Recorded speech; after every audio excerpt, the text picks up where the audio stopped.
So, the question of the day is what bores you?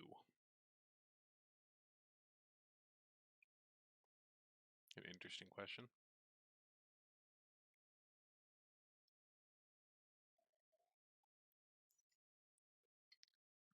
We'll give you a hot minute to think there for that.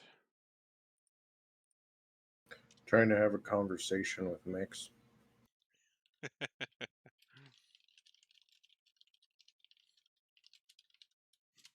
All right.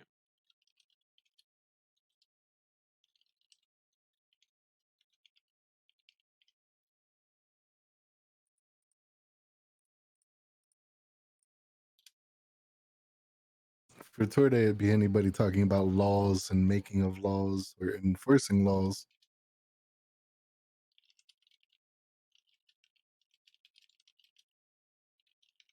Okay. For Jinku, it's when nobles sit and talk about how rich and powerful they are.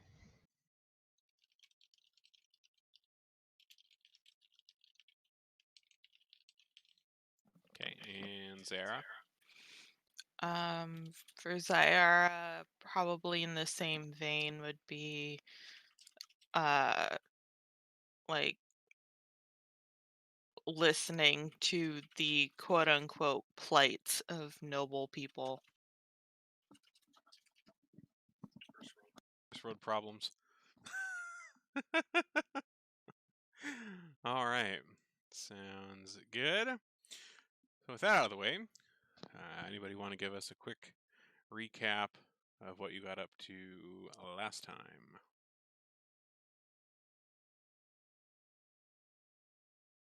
Where did we start?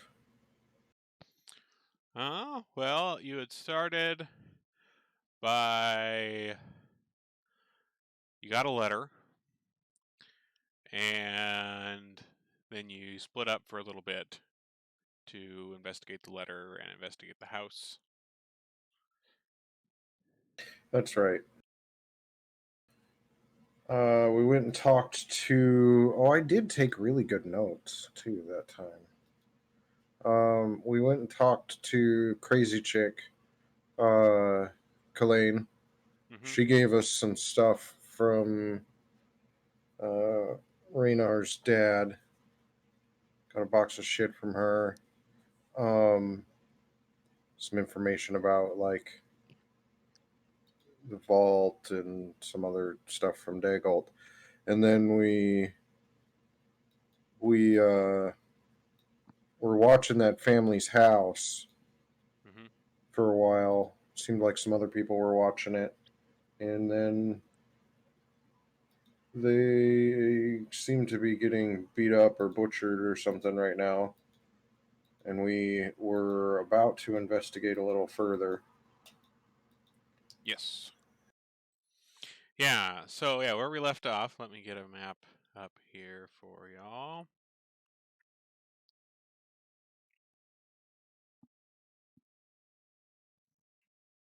Might take a moment. It's a little bit of a bigger map.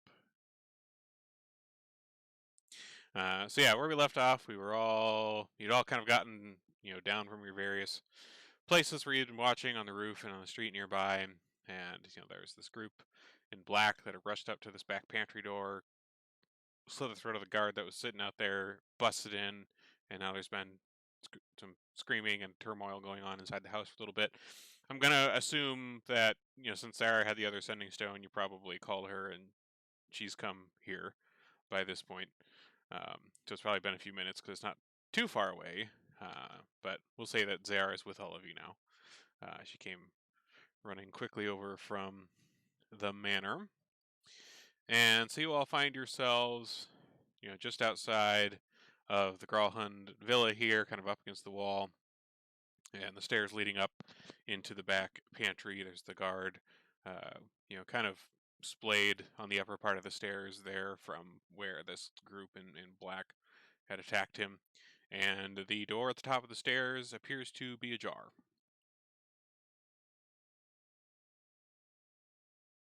I must have scrolled wrong or something because I don't see anything on the map.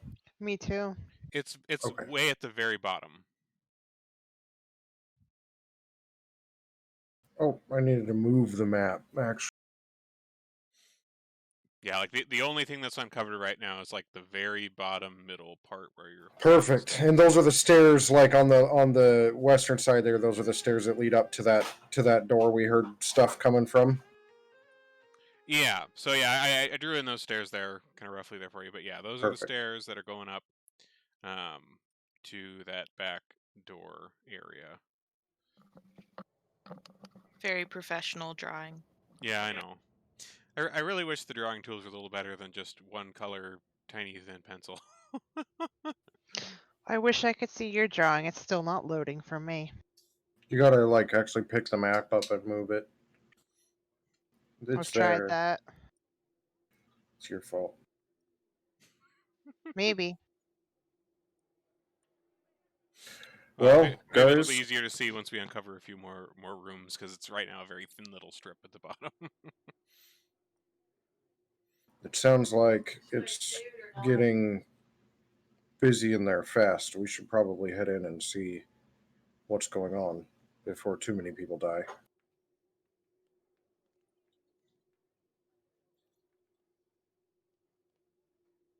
Yeah, probably. Well, I will stay behind you guys so as not to waste my invisibility spell. Okay. So how or what order you guys rushing up in here? Well, I assume I probably go in first since I'm the biggest. Or I can go in first. It doesn't matter.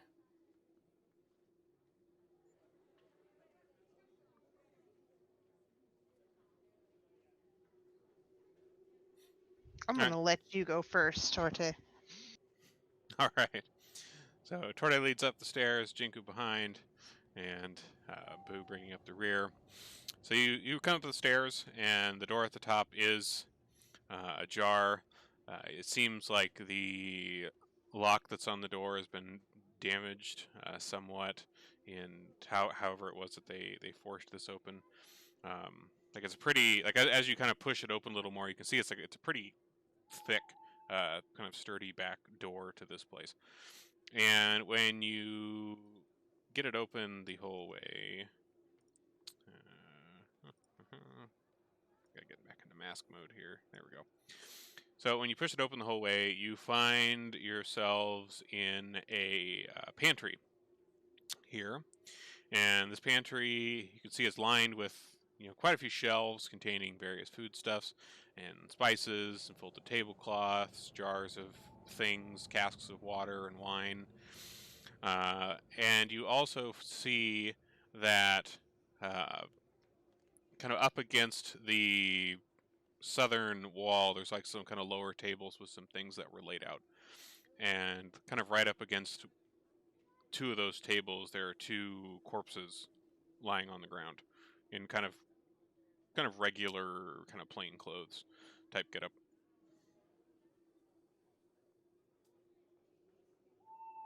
Do they look like? Hey, Strawberry, are you? Oh, I guess I'm probably not in there yet. Never mind. And I'll just turn back and say we got bodies.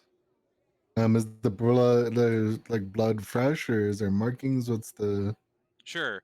of murder? Sure. So like the blood, it's definitely very fresh, like minutes old. They like these people were just killed in here. Um, and you can kind of see there was like there's a little bit of like some spilled things like in here, like as whatever this group was rushed through.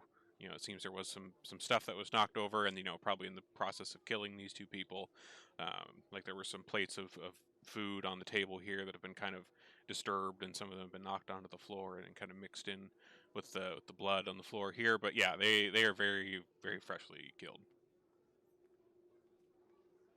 As you kind of examine the bodies here, uh, one of them is an older male human um, who seems to be kind of dressed like he's still in like pretty plain clothes, but he seems to be kind of somewhat more formal looking clothes, like a little bit nicer.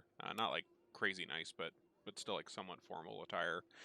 And then there is a younger looking male halfling who is wearing an apron on the front of his clothes. That is here. These two are the ones that are here on the floor. And you continue to hear from farther inside the house. You continue to hear noises of clanging weapons against each other and some shouts from further inside. You see there is a door that leads to the north, and then also another door that leads to the west.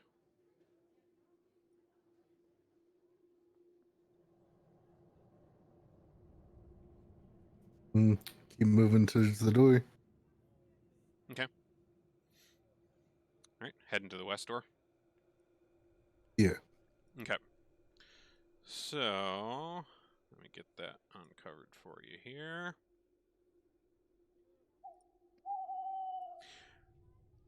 All right. So you, how are you opening this door, Torta? Like, in what manner are you opening this door? Just normally. Just normally door? Okay, so you just open the door, we'll walk right through. And as you enter this room, the first thing you notice is that the floor here is just strewn with various bodies. Some of them are more people in kind of plain clothes looking attire. There's a few of them that are also in this kind of black get up that you saw from the ones that rushed in from the outside. And you see up on the north end of the hall that there are two thugs holding bloody maces standing over some of these bodies. And like they kind of turn as they hear you kind of walk through this door. And, it creaks as you come through, and they turn towards you, maces raised. Everybody, go ahead and roll initiative.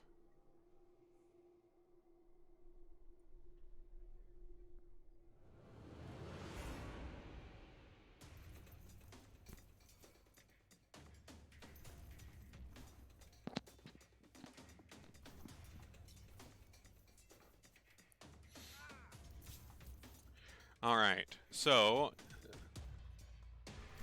Zara, you are up first in the turn order. You've been continuing to hear these, these screams and this fighting coming from inside the house. Tortoise just walked through a door into this larger hall. What are you doing?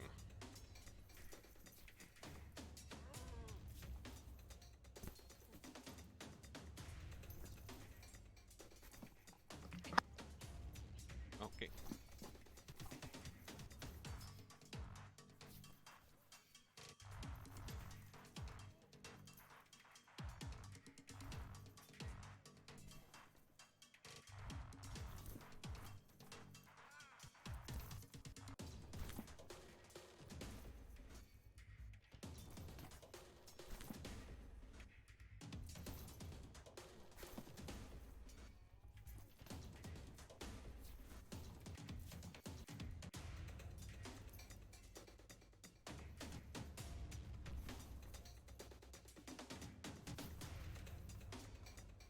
Have you moved up from where your token's at all, I assume, since this, or were you still outside?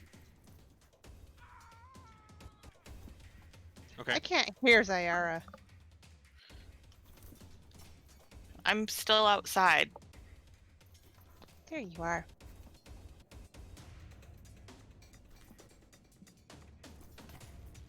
I'm just trying to figure out what to do because I honestly don't know right now.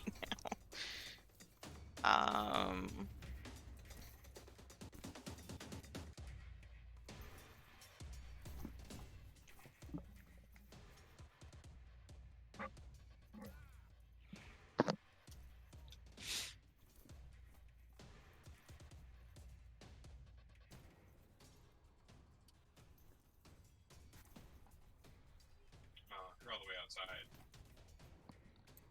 At this point, you can mainly just move. Yeah. Can I ready a spell? Yeah. Okay. So I don't think I can move my token. I'm like underneath other tokens. You're a little to the Oh. right. Oh, I'm supposed to be in here. I guess I'll move through the door and just go into this corner and ready Sacred Flame. Is that just like if somebody comes after you, or If they come into my range, basically. okay? What's the range on Sacred Flame? That's a great question. 60 feet? You can hit them already. Oh, I can.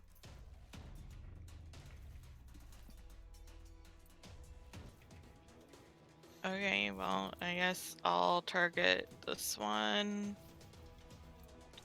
and cast Sacred Flame. All right, fire away.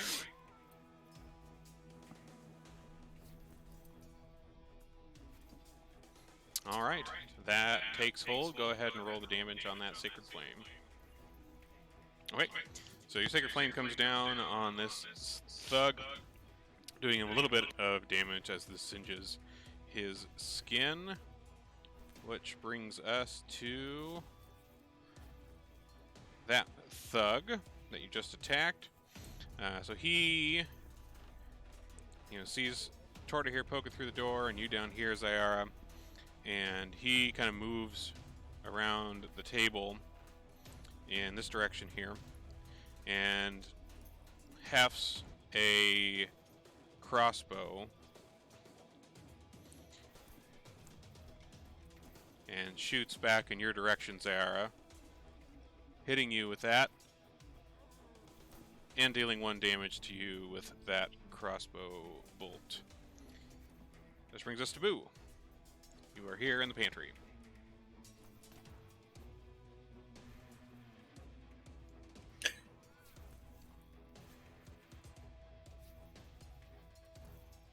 I will hold my action. Okay. So you're just going to kind of move up there a little bit, and then that's it. Yeah, I can't quite fit through the door or anything, so I'll just. Or I guess I can probably. Yeah, squeeze you by. can pass through toward his space. He's not. I'll walk like, into the room, but Okay. that's all I'm gonna do. And you're still invisible, yeah? Yes. Okay. So you walk into the room. So like Boo, you walk in here as well, and again, like you see that this, the floor in here is strewn with bodies. There's like a large, table across the middle of this with these beautiful kind of red wood chairs with a elaborate chair at each end, and there's 2 iron chandeliers hanging above this table. This whole room is paneled with wood. There's these kind of dark wood paneling walls all around with various cabinets built into them, some of them with kind of glass on the front, as you can see these fine dishes and silverware and candlesticks and things like that. There's also a fireplace on the eastern wall, kind of this dark black marble mantelpiece, and there's a large portrait above it that has this kind of framed picture of a family and some young children and a dog painted into this. And you also notice, it's like with the bodies that are around the room, so like there's the ones in plain clothes. You also see there's probably about 8 that look to be in some sort of armor, and they're wearing, like there's kind of a pattern to their clothing. You assume, and you've probably seen this observing the Growlhunt house, like this appears to be kind of like their crest and their family livery pattern on these clothing.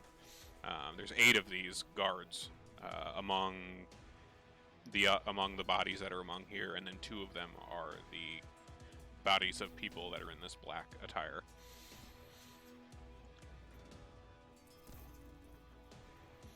Okay. All right. So that brings us to the other thug. So he moves up as well. here next to the fireplace, and he kind of pulls out one of the chairs that's next to him here and kind of like sets it up in front of himself, trying to kind of block himself behind this chair. And you see him ready a crossbow as well, and he tries to shoot at you, Torta, but misses, and this crossbow bolt thuds into the thick door leading into the pantry here where you are located. And it is now your turn.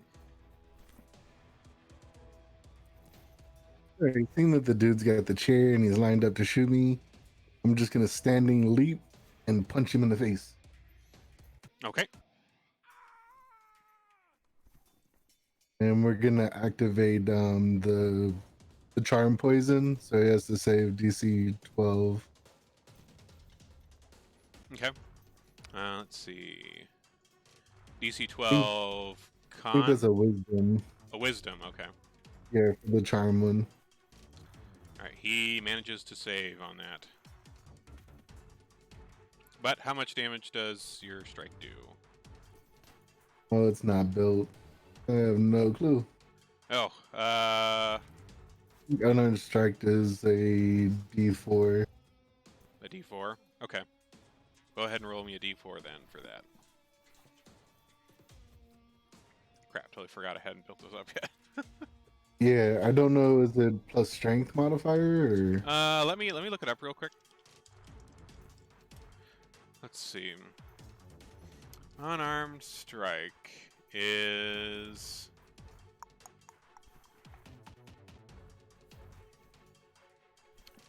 come on. Man, that wiki is really slow to load. Let me try another link. Okay.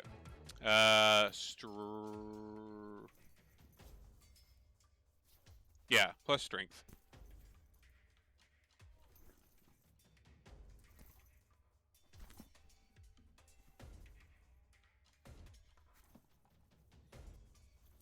Nice.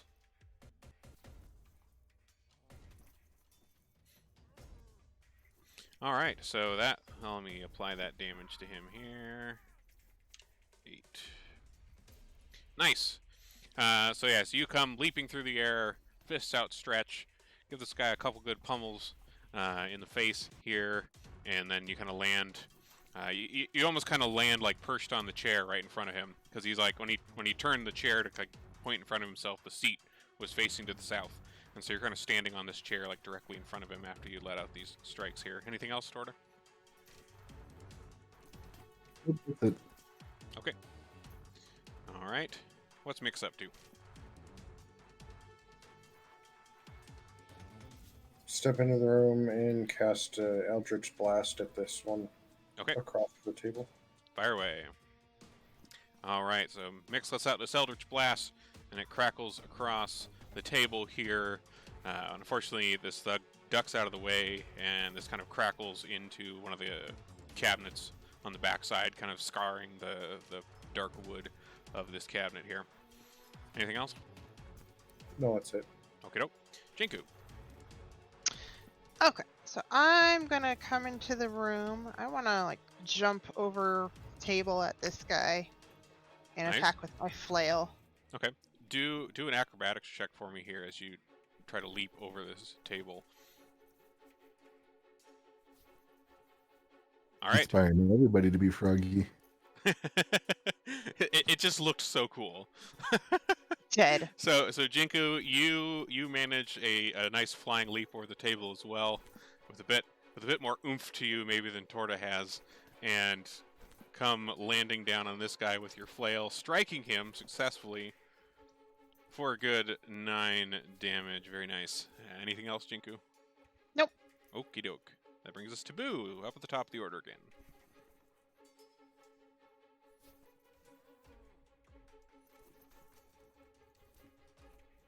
I will hold it still.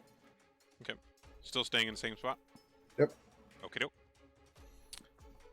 Alright, Zayara, you are in the corner here. Got a little bit of damage from a bolt, but you managed to break it off and chuck it to the ground. What are you up to?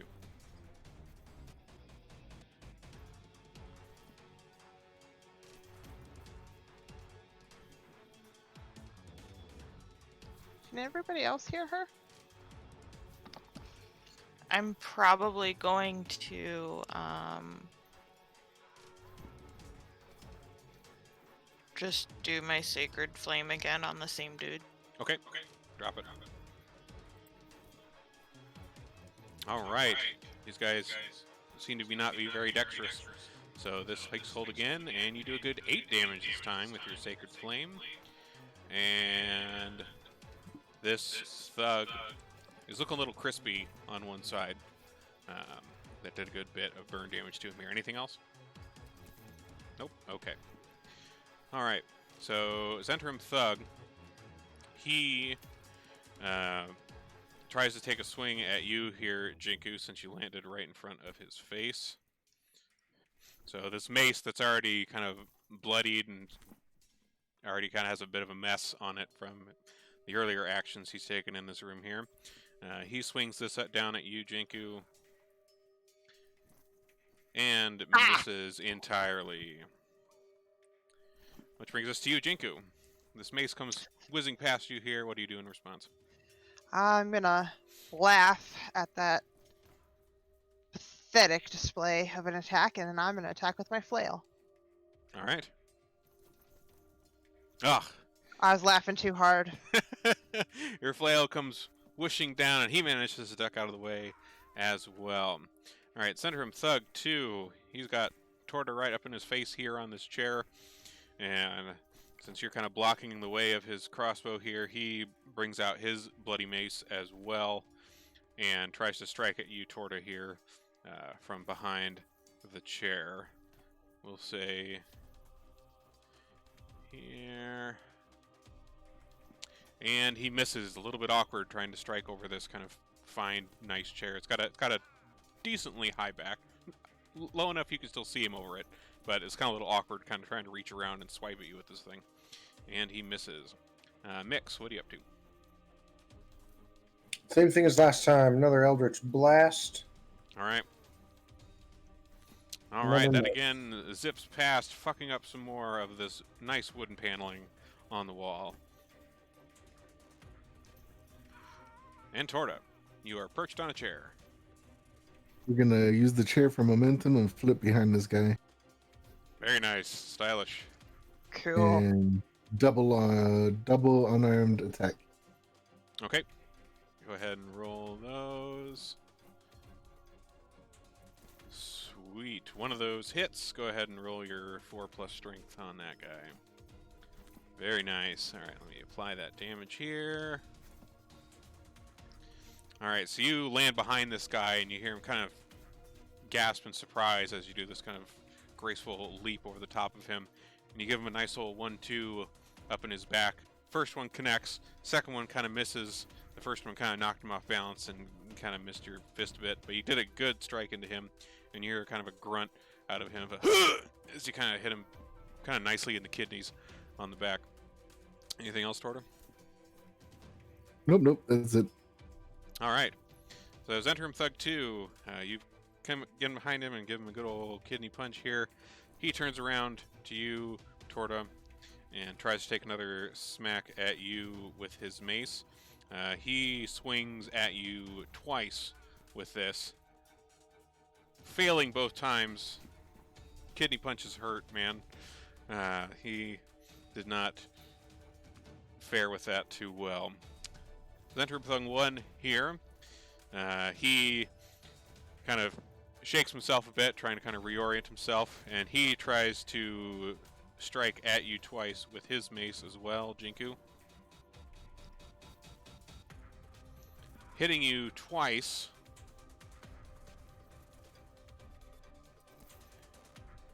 And oh, I guess I probably should have rolled the damage after I rolled that first critical hit. You can roll as a crit by in the top right. There's a +/- button, kind of by the effects button. If you click that, it lets you put a critical modifier on. Okay, so I just toggle that and then roll. Yep. Okay. Sorry, Jiku. Oof. Okay. All right, so this Zentrum Thug, he brings his mace up, kind of swiping it across at you twice. First one hits you hard, and on the backswing, he hits you once again, doing a whopping 16 damage to you, Jinku. And you are up, recovering from this blow. Okay, I'm going to go ahead and attack with my flail again. Okay. That hits. Very nice. And then I'm going to use my action surge to attack again. Very nice. Okay. And that also hits. Jinku's not taking 2 hits lying down. Alright, so your flail slaps out, hitting this guy twice for a total of 18 damage. He is not looking very good.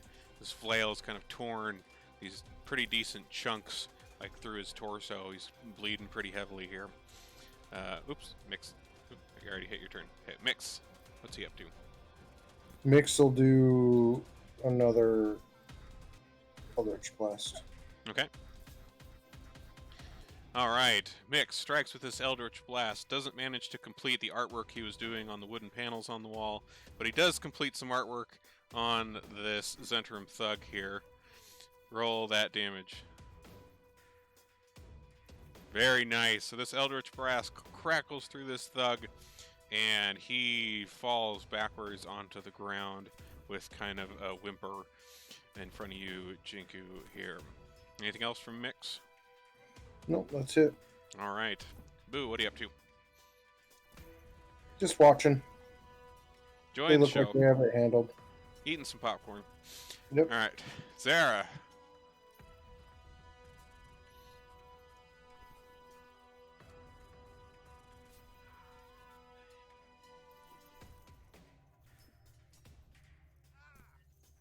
Oh, your mic.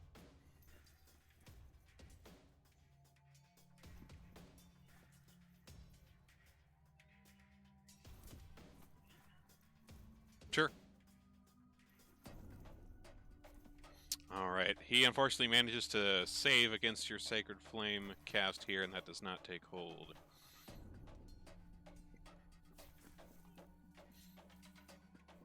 Alright. Torta.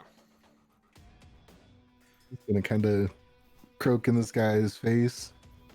I'm gonna give him a good 3 punch. One is a standard action, and then use a key point to do 2 additional. Okay, so it's just like 3 unarmed strikes, basically? Yep. Okay. Alright, 1 hit. 2 hits. 3 hits. Nice! Go ahead and roll up some damages on those. Alright, 11.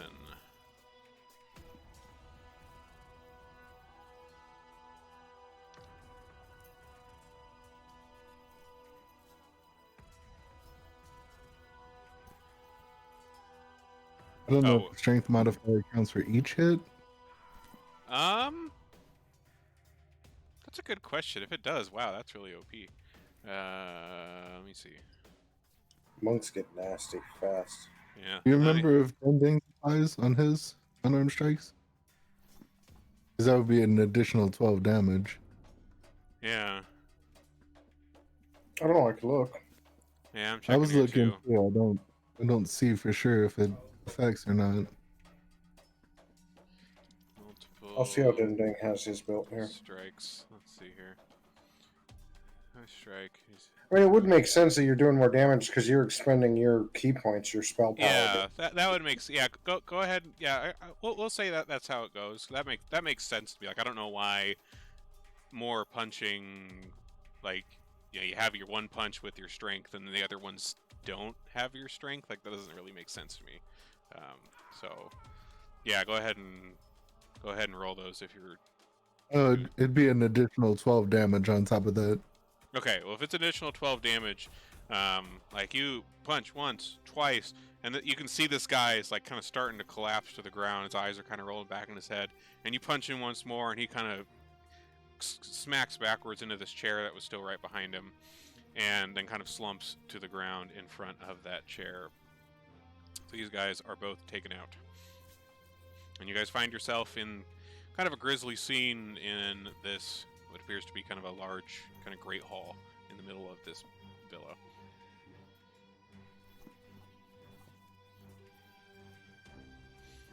You continue to hear the sounds of fighting kind of to the north of you here, and there's a few doors leading off of here.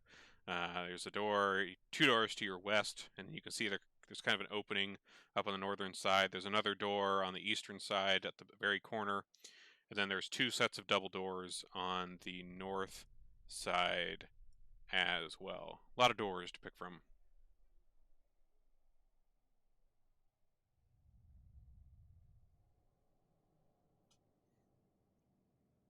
But we hear fighting north through the north door. You hear fighting to the north, yeah. It's probably the way we should go then. Yes, let's go towards the fighting. Okay. All right, so you get up to the front end of this room, and you can see to the west here. There's this kind of grand staircase that's leading upstairs. There's a few more kind of bodies on these stairs, and you can hear like it goes up and then kind of continues up, past a landing further, and you hear some more sounds coming from up there, and then of course you have these double doors. It's 2 sets of double doors to the north of you as well.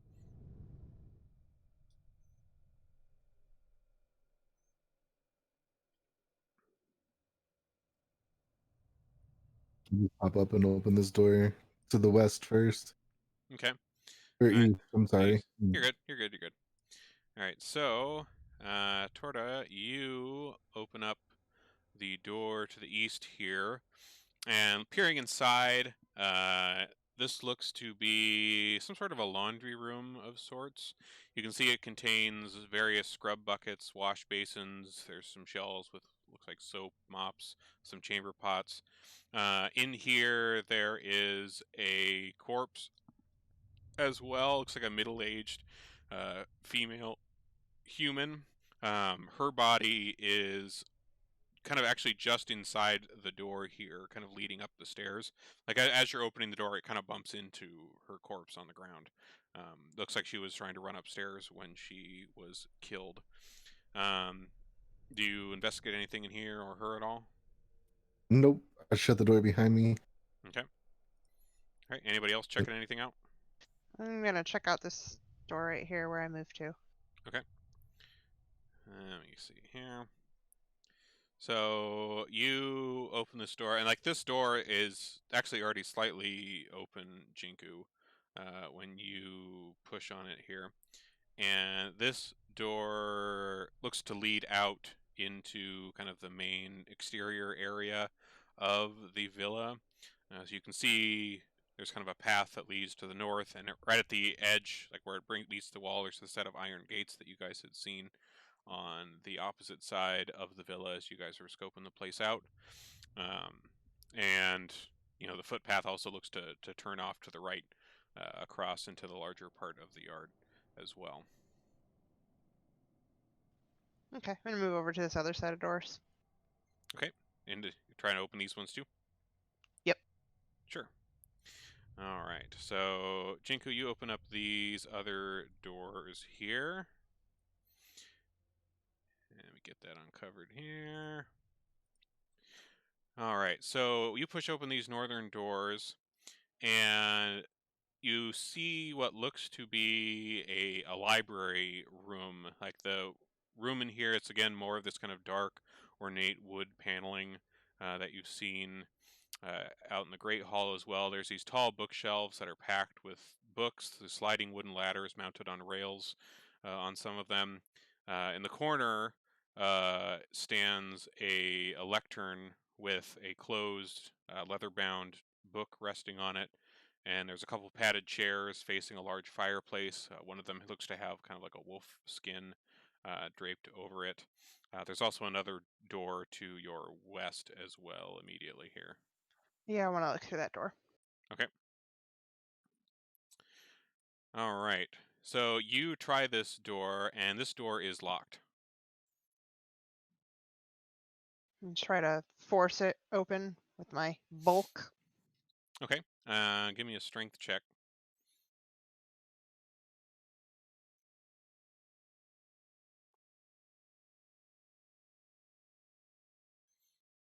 What are as so Jinku's been kind of poking around these doors. What are the others of you doing here? Jinku, Boo. I'm keeping an eye on Jinku and Mix. Okay. Mix is like, is there like a window he can lick nearby, or No windows here that you can see it. he's licking the wall? All right. All right. So Jinku, with your strength tech, you managed to bust through the lock on this door with pure brute strength entirely. And inside this room, you see right in the middle, there is a 10-foot square canvas wrestling mat in the middle of this room. And there are some various velvet armchairs, small statues of nude men on pedestals, and tall mahogany bookshelves that are kind of arranged neatly around the room. There's also a desk in the corner that seems to have some various papers currently strewn over them. Okay, well, I'm not interested in any of that. I don't know if these guys are, so I'll move on. Okay. Are you going up and checking out the main library room at all, or going out? No, that doesn't interest Jinko at all. Okay. Boo, you're in here. You see what's here and in the room to the north, or are you checking anything in here at all? No, at the moment, I'm more interested in finding people that are killing other people Okay. and Fair enough. killing them. All right. And Zara, are you as well?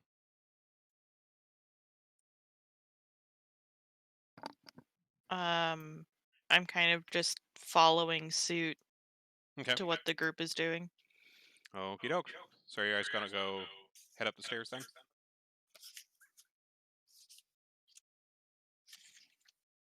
I'm gonna check out these other two doors real quick. Okay. All right. So Jiku kind of has you all hold back a moment and heads down to this door here. So you open this up here. This appears to be a kind of a den of sorts. It's got the heads of various beasts mounted up on the walls, and there's a gleaming suit of armor in the corner. There's some bearskin rugs and some other overstuffed chairs in the room. Um, you can see on the table, there's a table in the corner, and there appears to be a cage with a hooded falcon in it that is asleep.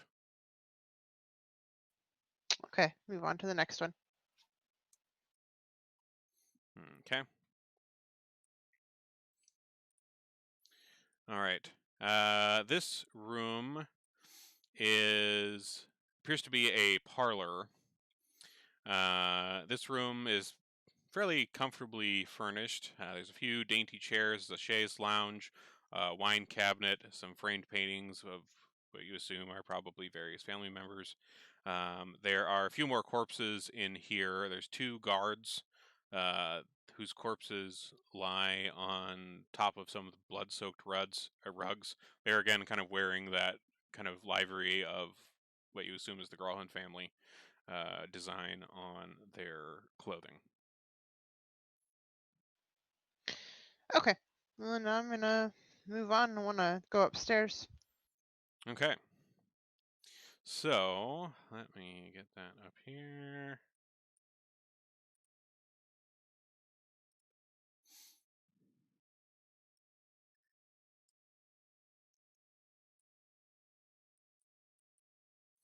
All right. I gotta actually move you guys' tokens here to another part of the map as we go up a floor. Let me get those scooted over here. Who's going up first up the stairs? I will. Okay.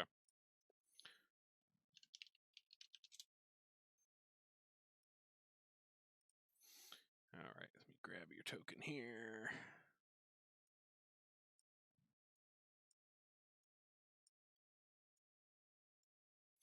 All right, now we kind of probably a somewhat similar order after that. So you, and then Torta, and then Mix and Zaire, and probably Boo at the end or something like that. Sounds about right. Okay. All right, almost got you guys moved up here. All right, and Torta behind.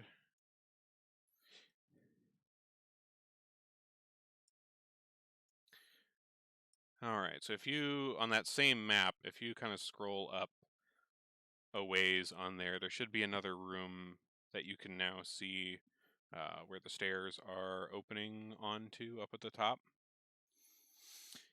And so like the Mix, Zyra, and Boo, you guys are on those stairs just lower. Like you're not actually in that room. You can't see. You're just on the stairs below that. Mix is like licked the wall all the way up the stairs. All right. So, Jinku, as you're kind of heading up the stairs here,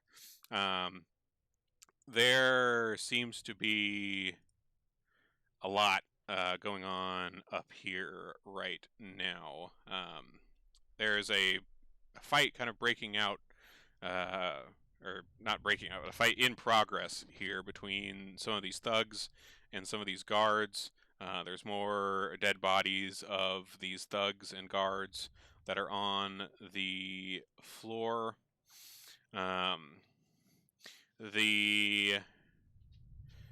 see. Let me get these guys on the map here.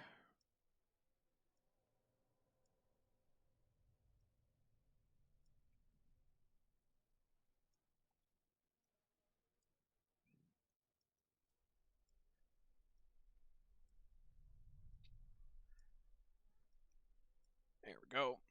Let's get these all visible. All right, and everybody go ahead and roll initiative again as you're coming up the stairs here. So, like, Jinku, as you're coming up the stairs, like, pretty much right at the top of this landing here, you see two of these guards that are wearing the kind of Gralhund house colors. Both of them not looking too great. They seem somewhat wounded. Fighting to the south, you see some more of these thugs that are fighting back against them. Some other thugs fighting to the east against some more of these guards. All of them look, all of them look fairly beat up. They seem to all be kind of wailing on each other up here. So let me get these. Hold on. Boo, looks like you're up first. At the back, at the bottom of the stairs, pretty much. Still invisible.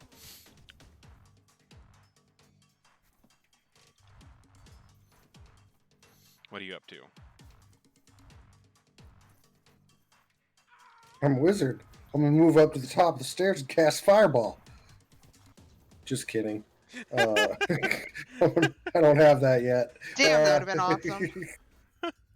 I would have no problem doing it too. I don't give a shit about those wounded guards. That being said, feeling a little guilty about not doing anything last time. I will step up to the top of the stairs, being fairly certain that these guys have sent that one guy against us. I will kind of step on the wounded guard, like making sure that it hurts. And then I will use my wand to cast magic missile at the nearest thug here. Zentrum number 3. Thug Right. 3. Right, okay.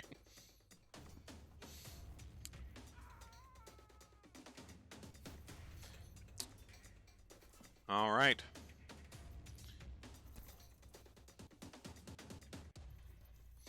All right, so wounded Zentrum Thrug 3. Where was he? Oh, there he is.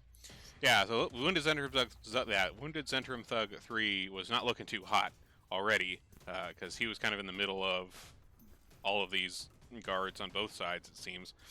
So your magic missile comes whizzing out. Does that breaks your invisibility, I assume? Yeah. Okay, so you appear, some magic missile bolts come flying out, striking this thug, and dealing the last little bit of damage that was needed to take him out. So let me go ahead and just remove him here, like this little list. Clean this up a little bit. All right, anything else, Boo? Nope. All right, Zara, you are kind of towards the bottom of the stairs here. You see Boo rushing up, shooting some things. You see these kind of wounded guards up at the top. What are you doing?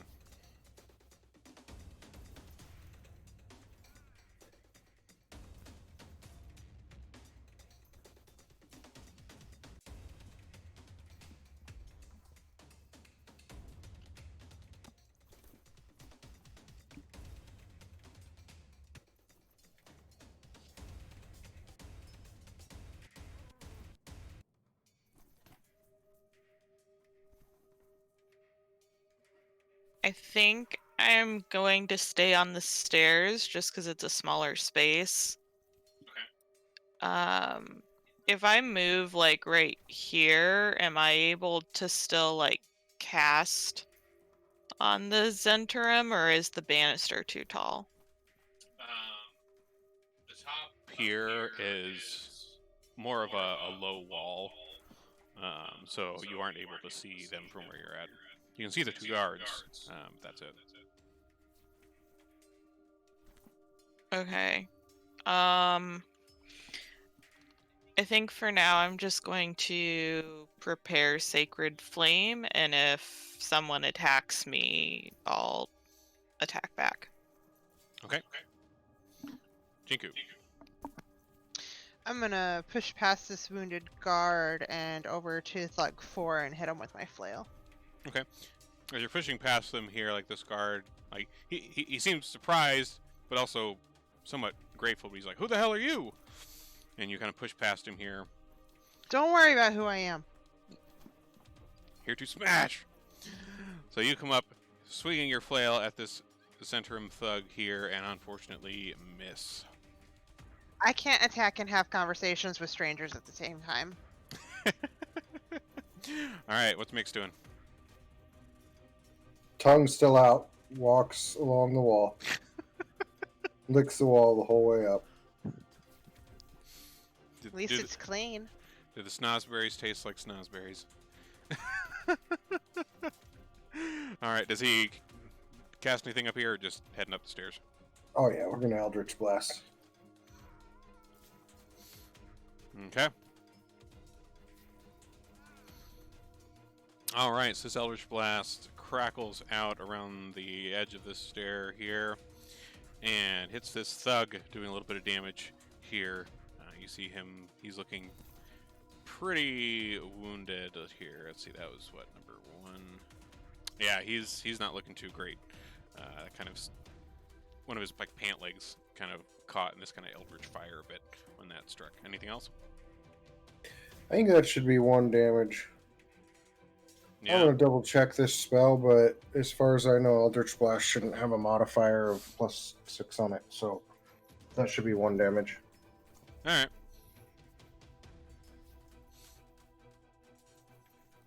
Let's see what we do there. Okay. All right. So, Jinku, you see this Gralhan guard next to you here. He also has kind of a look of surprise as you come running around the corner, smacking this thug, and he kind of nods at you gratefully here and moves up and strikes at this other thug as well with a short sword, striking that thug, doing a good bit of damage to him here. The other guard that's been kind of pressed up against this door here to the east, he moves up as well and also takes a strike at this. Seem to be somewhat reinvigorated with, all of you that have shown up out of nowhere that seemingly seem to be helping them. He strikes at this guy as well, and unfortunately misses. Torto. Alright, we're gonna step up to the top of the steps and do the wanted jump spin behind these two guys. Okay. We're gonna start with Thug 1. We're gonna pop the key again and do a 3 unarmed strikes. Okay, roll those strikes. Alright, a miss.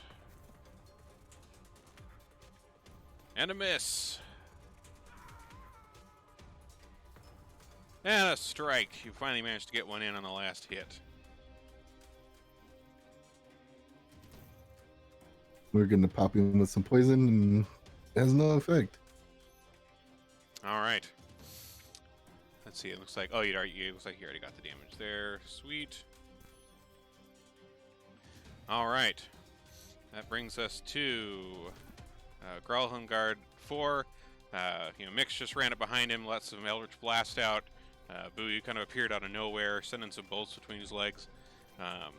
But, seeing, he kind of looks and sees the rest of you on the stairs and those of you that have pushed past here, and he kind of runs forward with his long sword out, almost trying to just kind of ram right into this Zentrum Thug 1.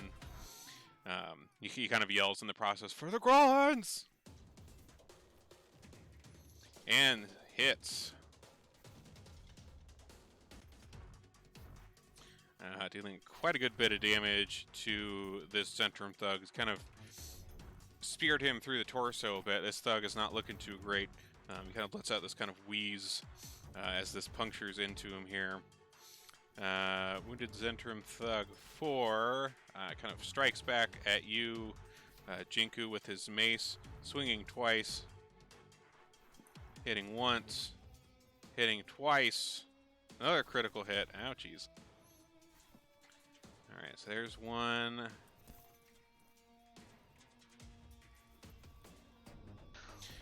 Oof. Well, shit. Alright, so he strikes you twice, Jinku, dealing a good chunky 17 damage to you.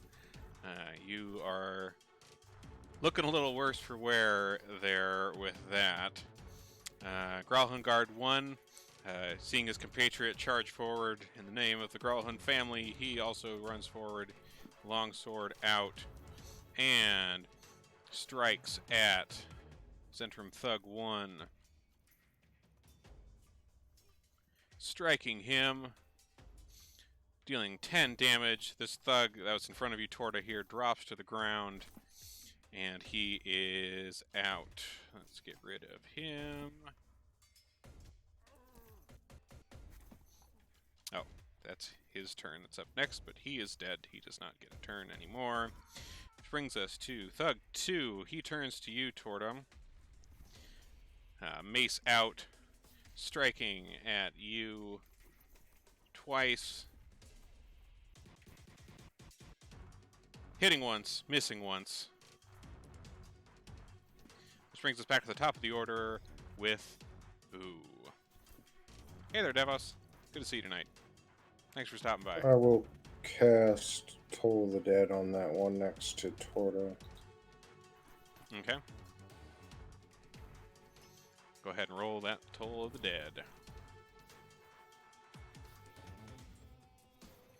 Alright. He unfortunately saves against that. Anything else? Nope. Okie doke. Alright. Gralhund Guard 1. With this other guy going down, there's only a few left, and with all the help here, he moves forward. And, as he's kind of coming back here, he kind of turns to you, Torta, and says, "Thank you for the help!" And takes another strike at this guy here. And manages to hit, doing some damage to that Thug. The other Thug returns fire to that guard.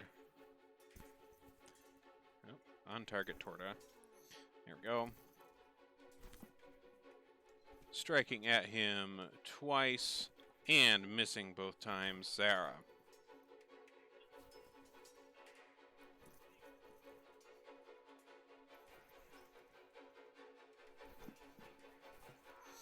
Okay. Okay. I'm sorry. Is anybody else having a hard time hearing her? Sorry. She's on mute. He has me on mute, and I keep forgetting to unmute. We will call you out until you start remembering. Because we love you, Chris. Yeah, and we want to know what you're doing. No, it's just gonna be a surprise every time. She kills all of you. Well, that would be a surprise. I'm gonna go up behind Jinku and cast Cure Wounds. Alright. So, Jinku, you feel a little bit better. What's Mix doing? I will step forward and use Healing Light on Mix. Or not on Mix, on Jinku. Okay.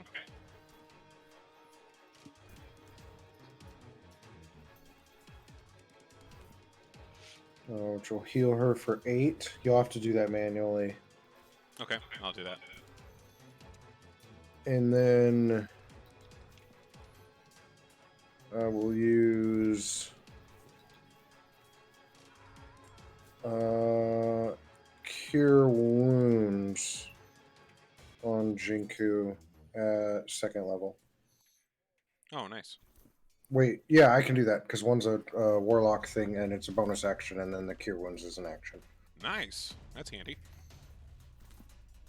Alright, go right ahead. I was thinking I couldn't, but I can. So that'll heal you for 14 more, Jinku. Alright, so Jinku, you are feeling pretty invigorated. Wounds are sealing up. You feel pretty good to go. Oh, sorry, 20 more is what it would heal. Oh, 20 more. Okay. Well then, Jinku, you feel perfectly wonderful. Jinku Right as rain. smash! Yeah, pretty much. Go get him, Jinku. Alright. Wounded Gralhund Guard number 2. He tries to take another strike here at this thug with his sword. Strikes him good, but that doesn't do too much damage to him. But this other Gralhund Guard 4 strikes as well at Centrum Thug 2. Also doing a bit more damage. Everybody up here is not looking too great. Aside from Jinku, she looks wonderful. Torda.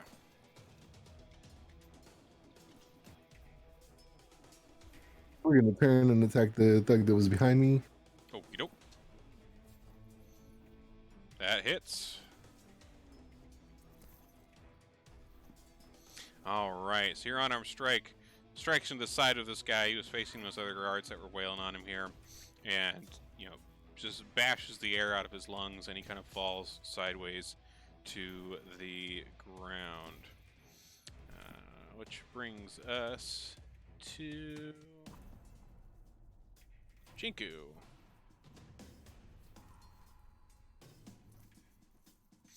Oh, Jinku's gonna smash. Jinku smash.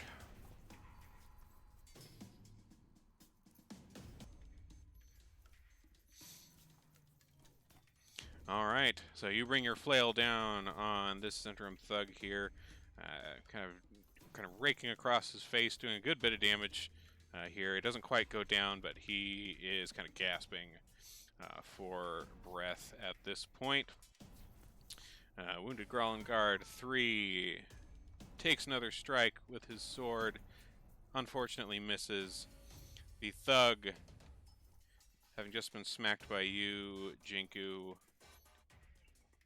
tries to hit you again. Manages to do so.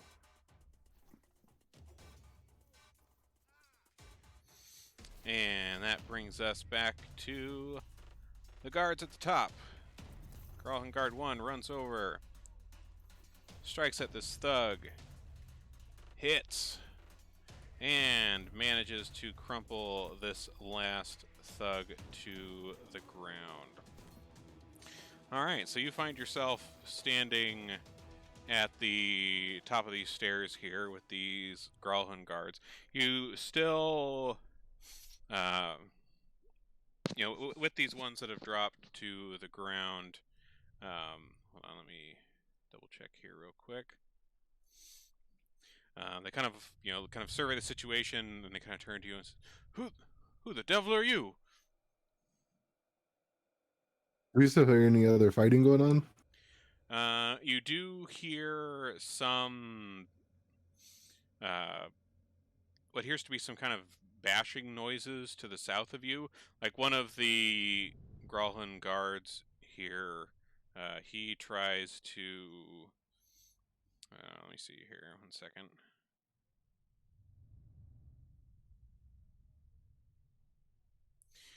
He goes over to this door to the south and tries to open it, and he kind of turns to the other guards and he says, "They're after Orond." And it seems like this door has been kind of jammed shut with something. They're trying to kind of bash it open here. Gralin Guard 3, he's standing right next to you, Jinku, and he's the one who kind of asked, who the hell are you guys?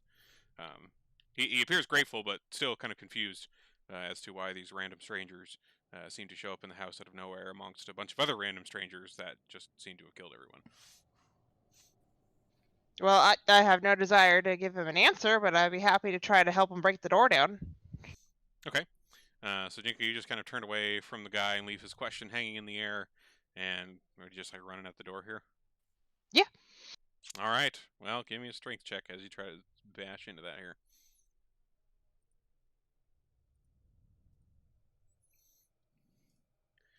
All right. So Jinko, you try to bash up against this door. It manages to hold. Like it almost sounds like there's like some furniture or something on the other side that's kind of holding up the door. Like you kind of hear some noises as of like furniture kind of scraping along the ground a little bit as you bash into the door. But it seems like something got moved in front of the door here. I'll take another go at it. Okay.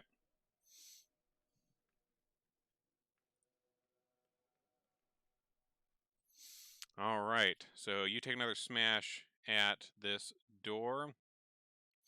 And this time you manage to push it open a bit further. It's still not quite all the way open, but it's open enough that you can, see inside a little.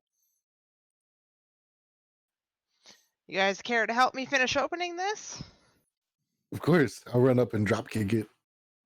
All right. Go ahead and give me a strength check too, Torta. Very nice. So Torta, you and Jinky together smash open this door, pushing back what looks to have been like a couch of some sort that had been pulled in front of the door. Kind of a more of just like a wooden couch. It isn't upholstery. I guess it's more of a bench than a couch. And in here you see a man standing here, and he is trying to force open the room to the south. He kind of turns and looks at you, kind of Jinku and Torta, as you're forcing open this door, and this bench is getting pushed away. He's got a like he looks fairly wounded as well. He's also in all black, like a lot of these other people were. He also seems to have these kind of uh, mutton chops down the side of his face. And he sees you guys coming and kind of gets an angry look on his face and yells at you two that you have no business here, and continues trying to smash at this door to the south. Yeah, probably not. And I'll walk in. All right. All right, go ahead and roll initiative another time.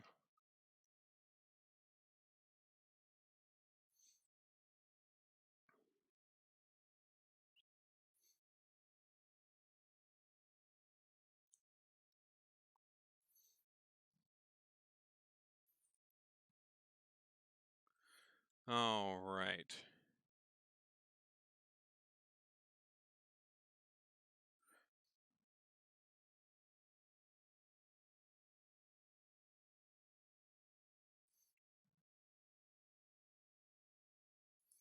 So, first up in the order here,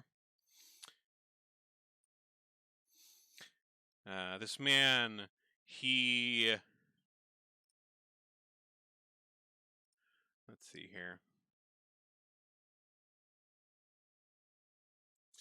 he he sees you stepping into the room here, Jinku, and quickly kind of looks around, trying to see kind of what his options are here, and he takes a strike at you.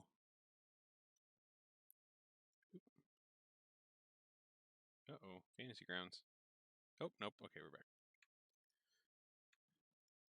Just held up for a moment there. So he takes a strike at you with his short sword twice, hitting you both times here. And after striking you, he kind of moves towards the wall here where there is a kind of a small window in this room. Jinku, as you're kind of looking around this room,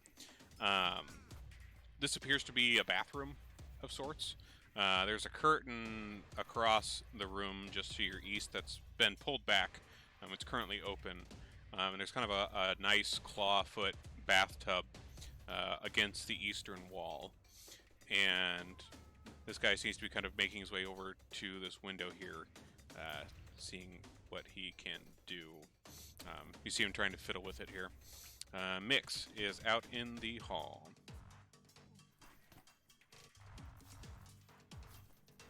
Oh, Mix is here. Hey!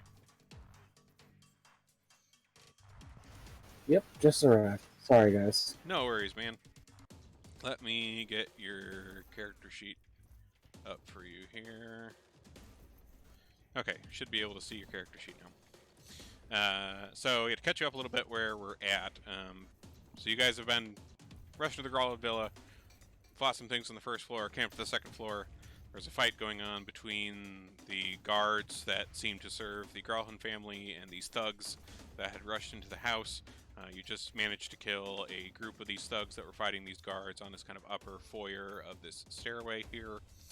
And there's still these guards that are out here that they're marked as red, but they're friendly to you at the moment.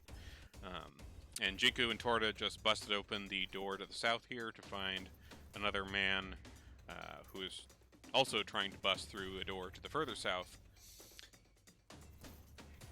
Sounds like to get at the man of the house. And you're currently out here in the foyer. I'm gonna throw an Eldritch Blast at guard 3. Oh, the guard, those guards are friendly. I should mark them as. Hold on, let me change their status to neutral. The W Okay, is so who's trying to kill people? the only one that's left is the one next to Jinku in the room to the south. So from where you are, you can't really. Well, now you can. So you kind of peer through the door here. This guy is like currently fiddling with the window in this room. Looks like trying to get out. I'll attack him. Okay.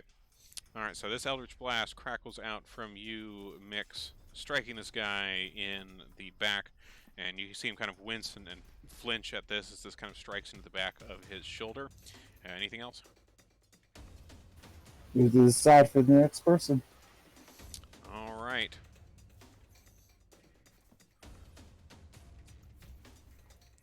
Alright, so these guards, like they all, seeing you all kind of rush up in here, like they still, like they're grateful for your help, but they still aren't quite entirely sure who you all are. And so they kind of back up against this door to the east, as you're kind of all kind of charging into this smaller room after this other guy trying to protect this door. Same goes for the other one here. Boo.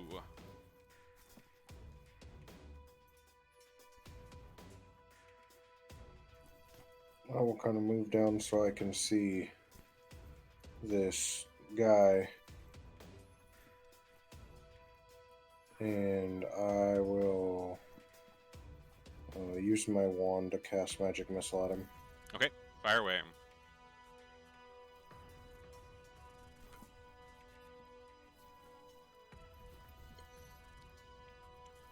So, Boo, as you cast this magic missile at him, dealing a bit of damage, like you're taking a look at this guy, and you feel like you have seen him somewhere before. He looks vaguely familiar to you. Roll a... I'd say probably a history check. Let's see if you remember where you saw him before. Oh, very nice. Boo, you remember seeing this guy at the scene of the fireball outside your place. When you remember when you were trying to go around and help some of the various people that were still alive. You remember talking to a man that had these kind of mutton chops on either side of his face here, who seemed a bit disoriented at the time, and you remember him mentioning to you something about seeing a mechanical nightmare coming down from the sky, and he seemed a bit kind of out of it before he got up and kind of mumbled some things and wandered off. But you remember seeing him there. Hey, I remember you. You were there when our bar got attacked. As you say this, Boo, this man, kind of turns away from the window that he's still kind of fiddling with here, sees you, recognizes you as well, and you hear him under his breath go, "Shit!" Sarah.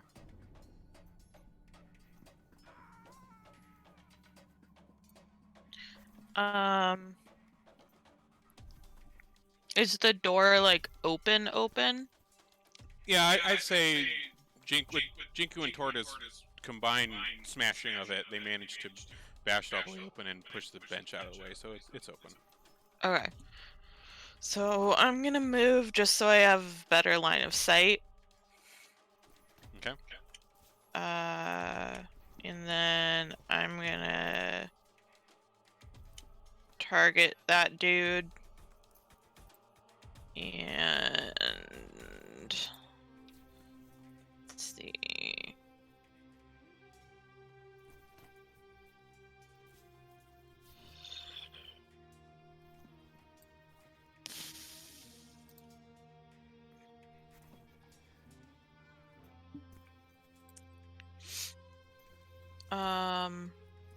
I guess I'm just gonna do Sacred Flame since he's already wounded. Okay. Alright, so you cast Sacred Flame on this guy, and he unfortunately saves against it, and it does no damage. Boo! Alright. Gralhungard 2 here. You see him, like the guards here, like they're kind of continuing to keep an eye on you guys. Gralhungard 2 opens the door behind him here and goes into the room behind the door. Jinku. Okay, I'm gonna try something a little outside of Jinku's norm. I'm gonna try casting poison spray on this fellow. Oh, interesting. Okay.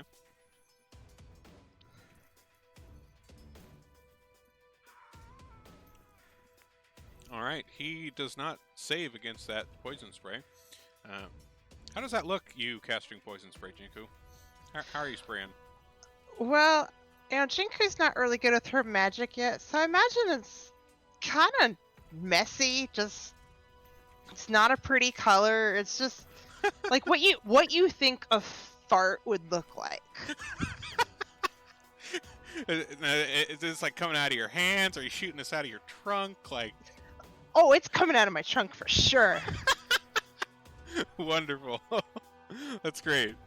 All right, so this poison spray goes over this guy here, and he manages to take a little bit of damage from this.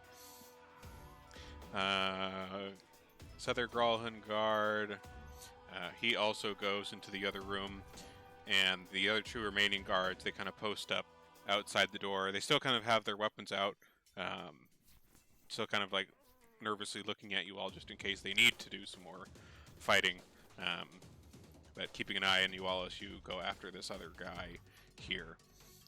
Torta.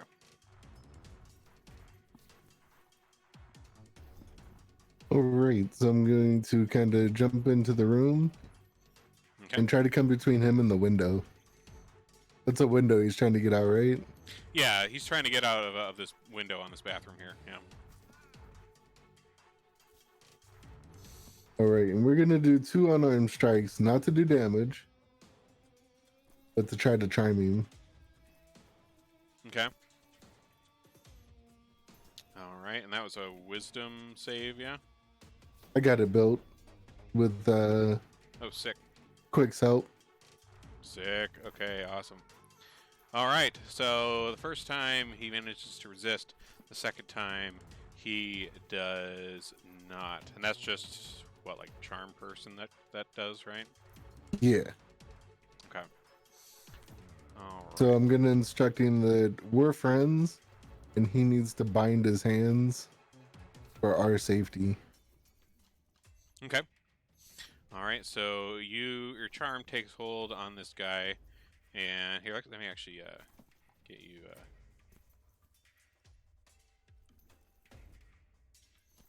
This is the guy. So your charm takes hold on this guy, and he seems to be like you can almost kind of see in his eyes that he's like trying to fight it, but he kind of reaches into kind of a side bag he has against his leg and starts kind of binding his own hands as best as one can bind their own hands.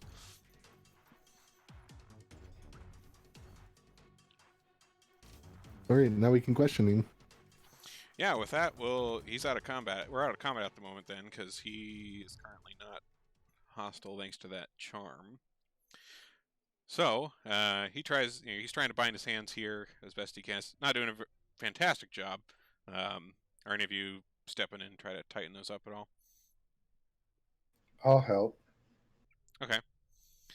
And I'll describe to him what I'm going to do to him with my quarterstaff. Mumbling about how, like, he's a dirty kid thief and stuff like that. Just don't hurt him. Okay. So you got this guy tied up here. There's still a door to the south here out of this room as well. What are you guys doing with this guy? Who sent him to do the fireball? Okay.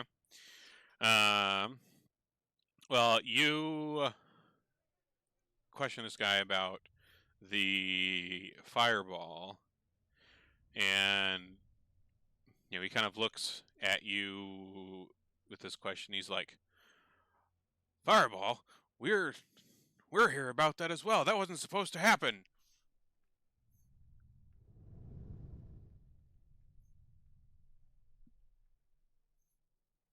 Explain more. He doesn't need both his eyes, right, guys? Can I have just one? After we question him, you can do whatever you want. Okay. But to answer your question, no, he only needs one. He kind of winces at this, and he's like, "No, please, the Grauhunds, they have been bankrolling our operations in Waterdeep, and this wasn't supposed to this wasn't supposed to hit us. We were after someone else." Well, you hit us, so it's a bigger issue now.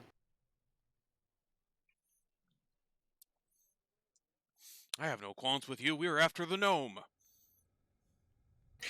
All Zentrum have qualms with us. You took one of our children.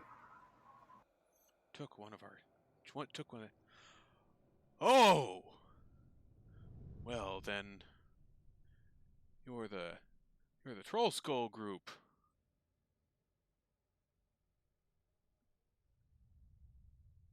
I'm And gonna you eat killed a your known eyes. friend.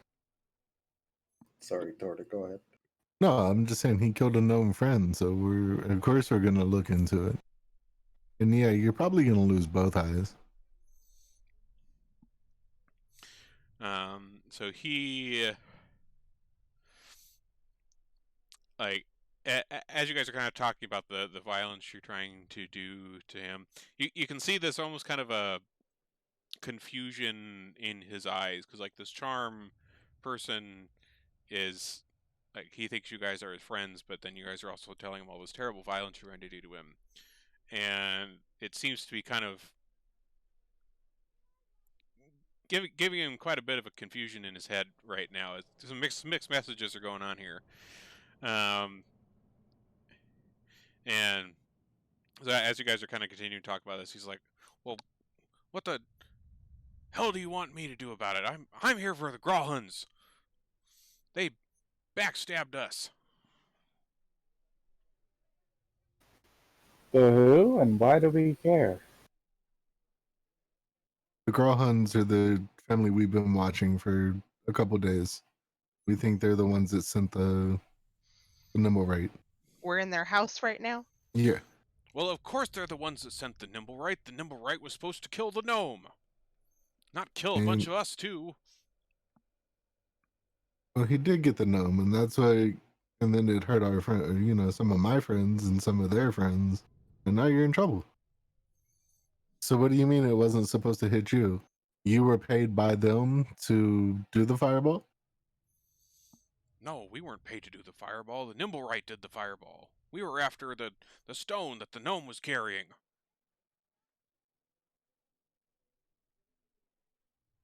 What stone was he carrying? And he kind of eyes all of you here, still feeling a bit confused. And he's like, "Well, I don't think that's any of your business, I'm afraid."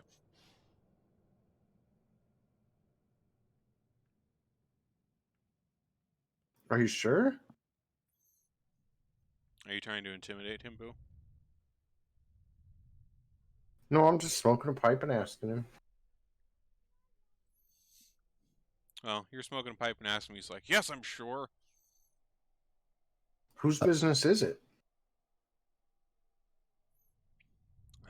That's not for me to say. I'll kind of throw my arm around him and be like, come on, buddy. What kind of stone and what kind of business are we talking? Offer him a tart, like, to feed it to him. He kind of turns his head away to this tart and continues to kind of keep his mouth shut.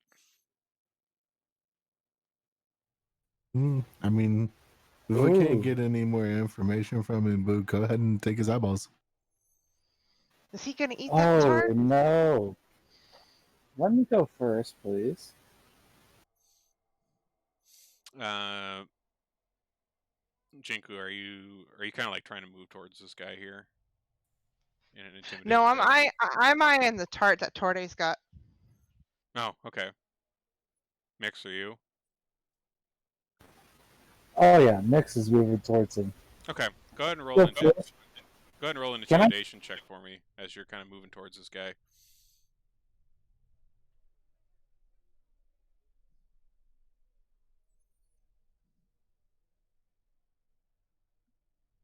Oh, that's not fair. It didn't even show up, and it showed up as a 20 on my screen. Well, close enough. That was 22, so that still worked out for you.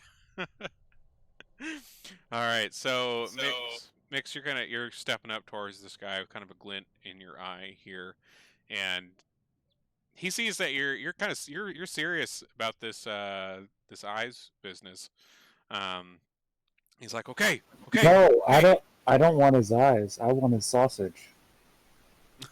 Well, he's serious about whatever you're doing, and so he's like, okay, fine.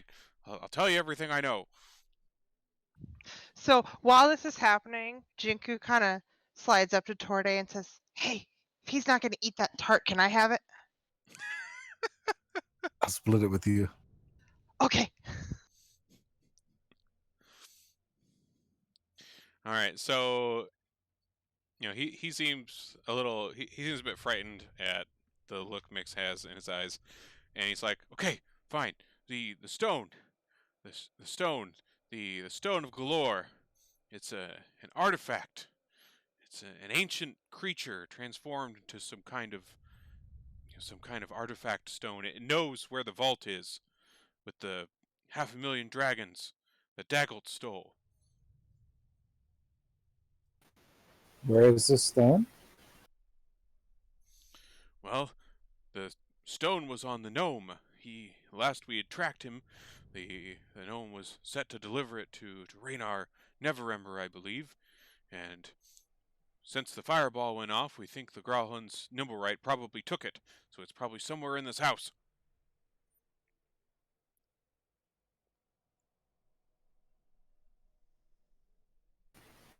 Okay, so what other information do you have? Convince me not to electrocute you to death from your growing up. All right. Uh, so he kind of details to you that the Growlhans had been bankrolling Zentrim operations in Waterdeep for a fair while, and that there was a plot to kidnap Raynar Neverember that they had bankrolled, and that they were trying to steal this stone of Galore, as it's called, um, from this gnome spy Dalakar that worked for Daggolt Neverember.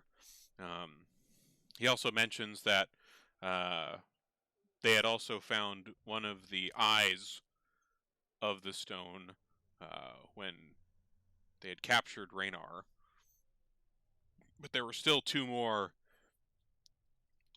that they were searching for. But it sounds like the this plan to get the stone off the gnome didn't quite work out entirely, and killed a chunk of Zentrum of this guy's men, and well, injured him a little bit as well in the process. And so, out of revenge, they had come here to the Growlhan's manor to retrieve the stone for themselves, and lay waste to the Growlhan family for their seeming betrayal of their agreement. Boo? He's all yours. I'm going to the guards.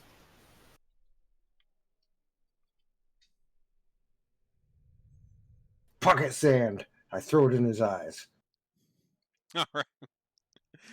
You pocket sand his eyes, and he is left. Well, he can't very well rub his hands into his eyes right now since he's all tied I up. help him. I rub his eyes. You rub the Not sand into his nicely. eyes. Yeah, I rub the sand into his eyes. Okay. All right.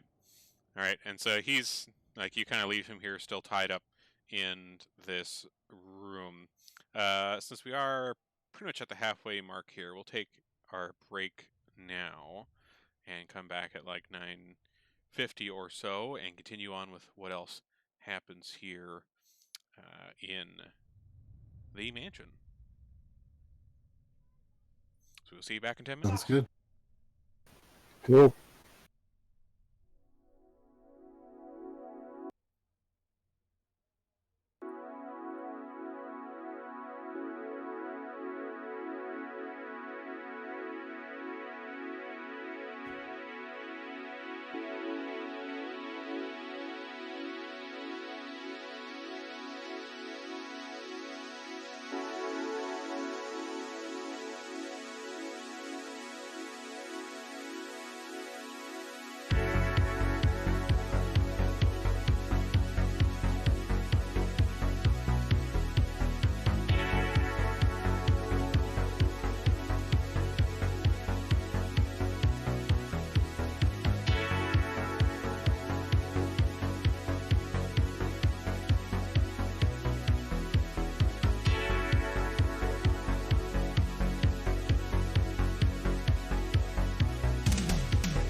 Okay, we're back. All right, so you've gotten some information out of this Zentrum guy here in the room. These guards at the door are still kind of watching you here. One of them kind of calls out to you, "Is he secure?" Enough. For now. Good. Now, who are you lot? I appreciate the assistance, of course, but why are you in the Grauhund's villa? Have I seen the same asshole that was outside? Well, the same asshole that was outside, he got his throat slit when they first. You stabilized him at the end of very last session, so he is unconscious out on the stairs at the back. Damn.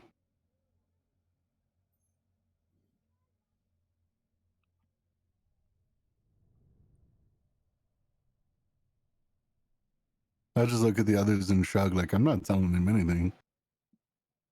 We're here to speak to the master of the house. It'd behoove you to point us in the proper direction.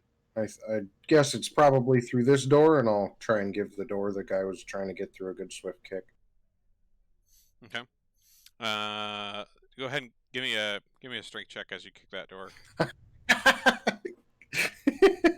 for whatever strength is worth. Oof. All right. So you kick this door. You hear it kind of move a little bit, but not very much. It seems this one also has some furniture behind it. Jinku will take pity on Boo and try to get the door open.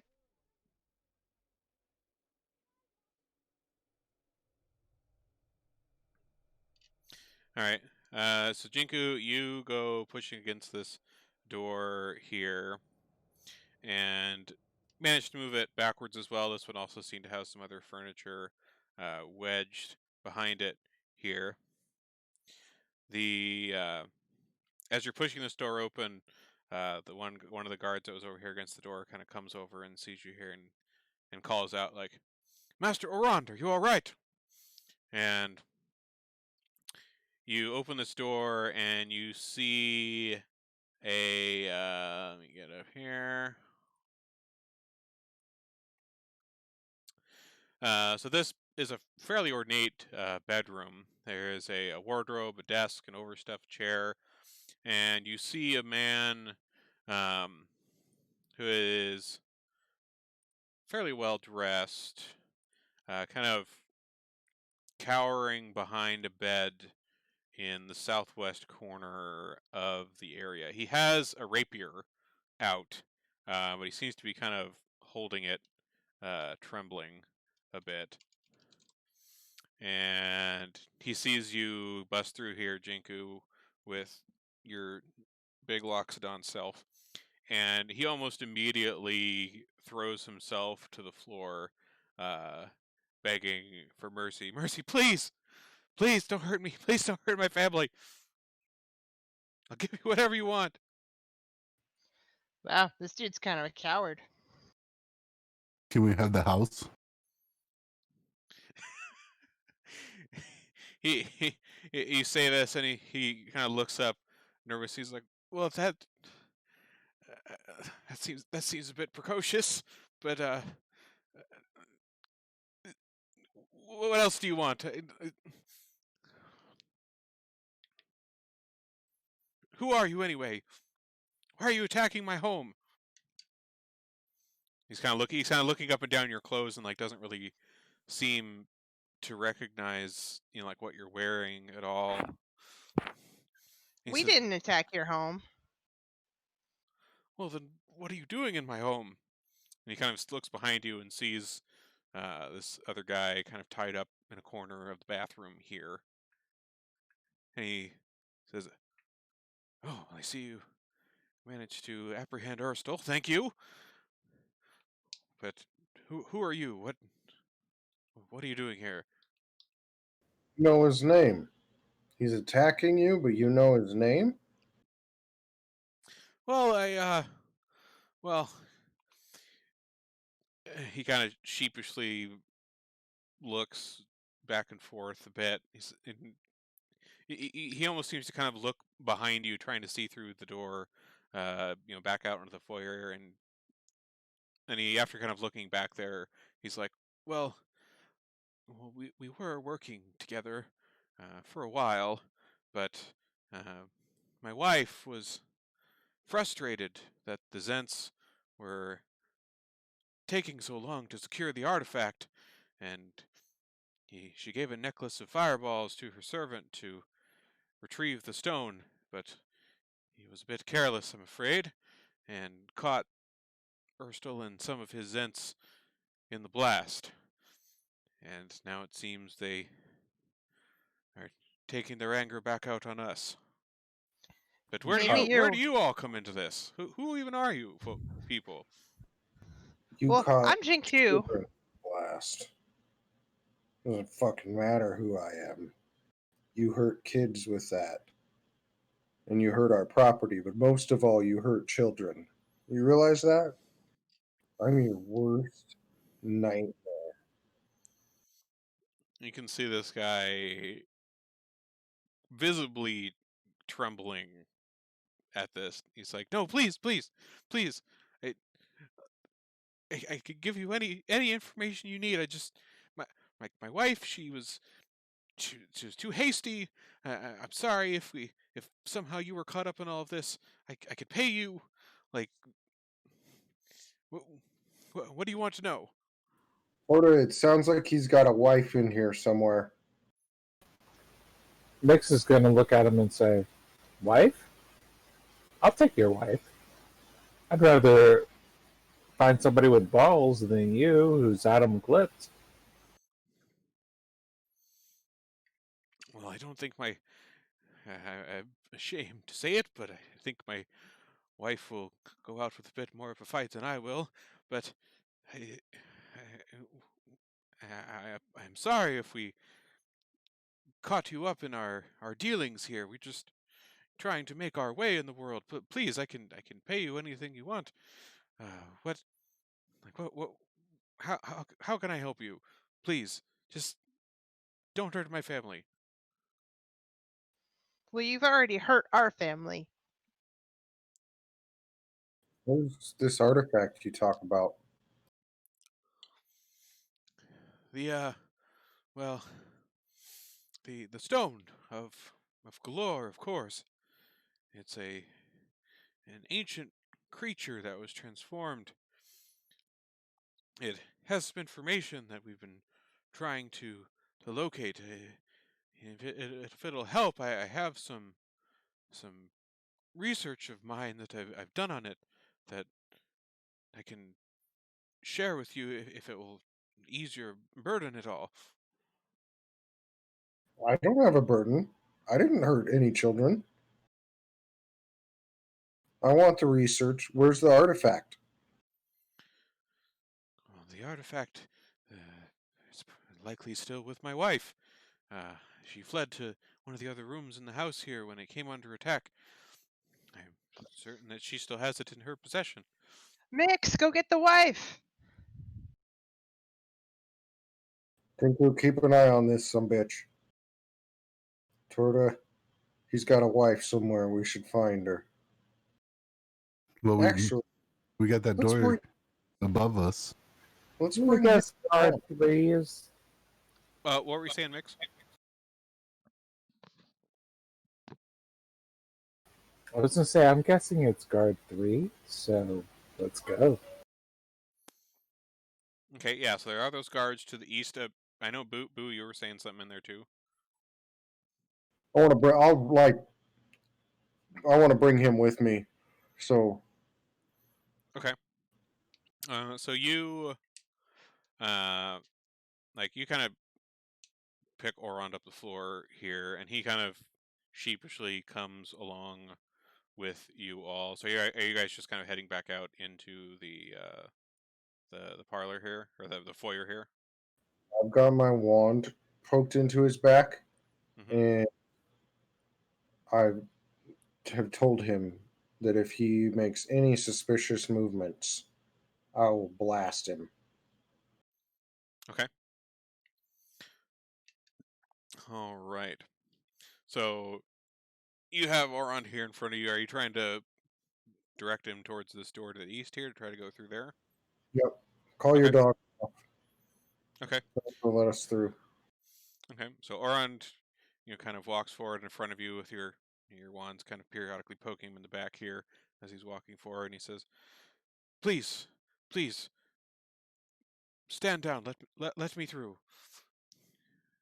And the guards, they kind of resheath their weapons here, and they're like, Certainly, sir. Come on through. Your wife is still safe inside." And they open the door to the room beyond here. Let me get this up here.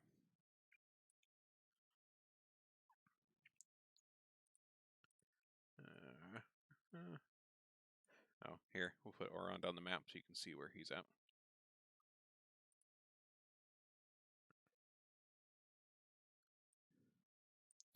All right. So in this bedroom here,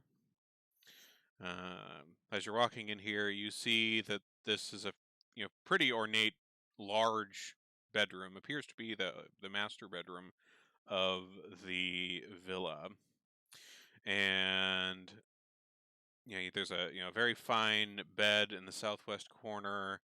Some other tables and things. There's a large wooden trunk at the foot of the bed, which is it's a large canopy bed actually in the corner here. There's a large claw-footed bathtub in the northwest alcove. There's near a large freestanding mirror and like freestanding privacy screen. There's another large fireplace in the southeast corner that has a shield mounted above it with the Grauhan coat of arms. And there's some kind of a stack of logs neatly next to the hearth. And then there's also a tall mahogany wardrobe in here as well that is standing next to what looks like some glass doors that lead out outside to the north. Standing in here, you see a woman, and she's wearing a breastplate kind of over a dress, and she's also armed with a rapier, and she still kind of has it out, like not raised, but she has it out and is holding it in her hand. And standing next to her is a large half orc, looks like a bodyguard, kind of standing at the ready next to her. In the back, behind the two of them, kind of standing in front of the fireplace, kind of absent-mindedly looking around, is a Nimblewright, dressed in a red cloak with kind of a long red foppish hat and a kind of stylized Van Dyke beard on its face. And you walk in here with Oron at the front. The guards that were in here on the other side kind of part ways. Oron walks in and sees his wife over here and says, "Yala, I'm glad you are still well." And he kind of runs over to his wife, and she sees you all kind of walking in behind him here, and she says, "Oron, who the hell are these people? What are they doing in our home? Have they We'll coerced you ask into something?"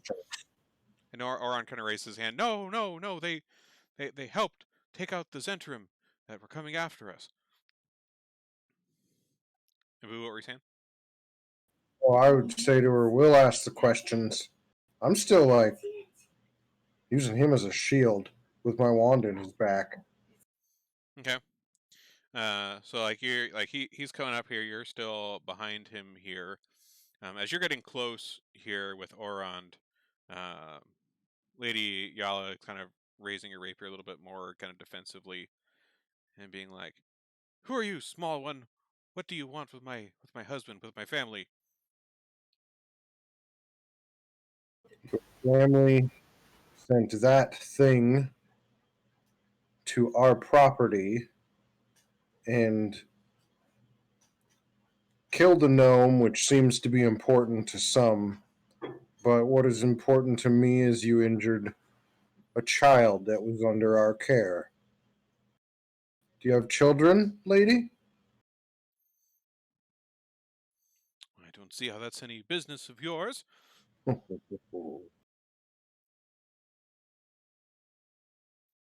don't you put that rapier down and we'll chat a little bit, and everybody can probably live.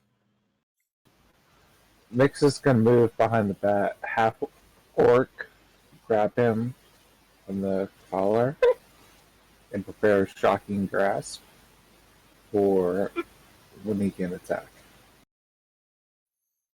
Okay. So like if you're moving towards this orca, he sees you coming here, and he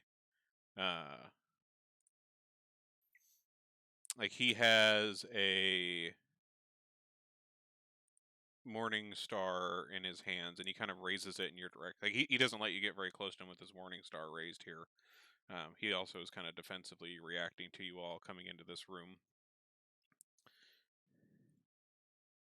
And Orond, kind of sees you all coming in here. His wife getting more defensive, her bodyguard getting more defensive, and he kind of leans towards her and whispers, "They just, if we tell them about the stone, everything will be fine."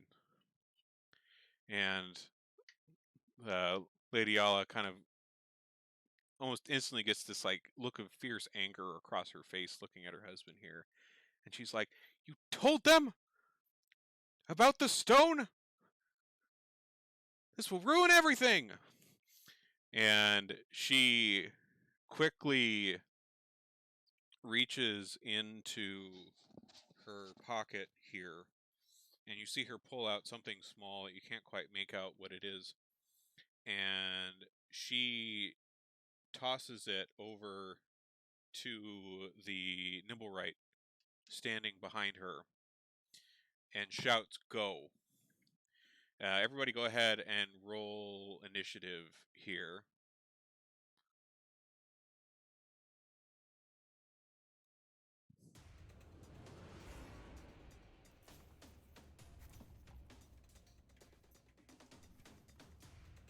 Okay. So, let me see here.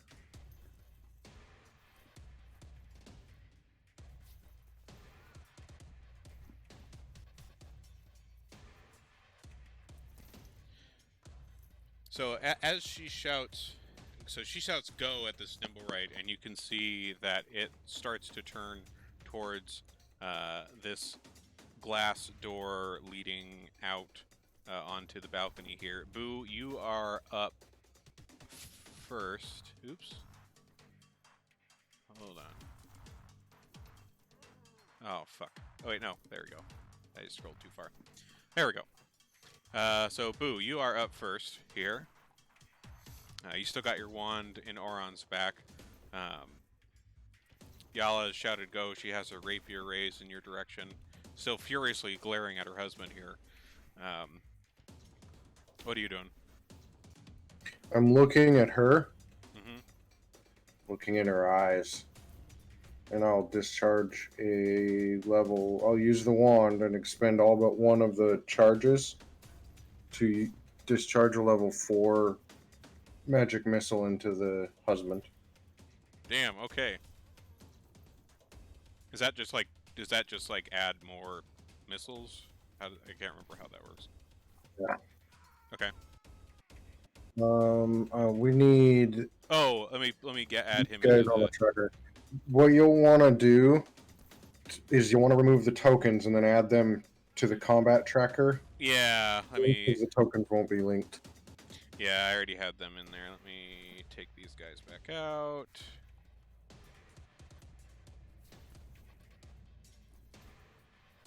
Alright, let's see. Urstel's in the other room. We'll take him off the tracker for now. Alright, Orond is in front of you. Rava here.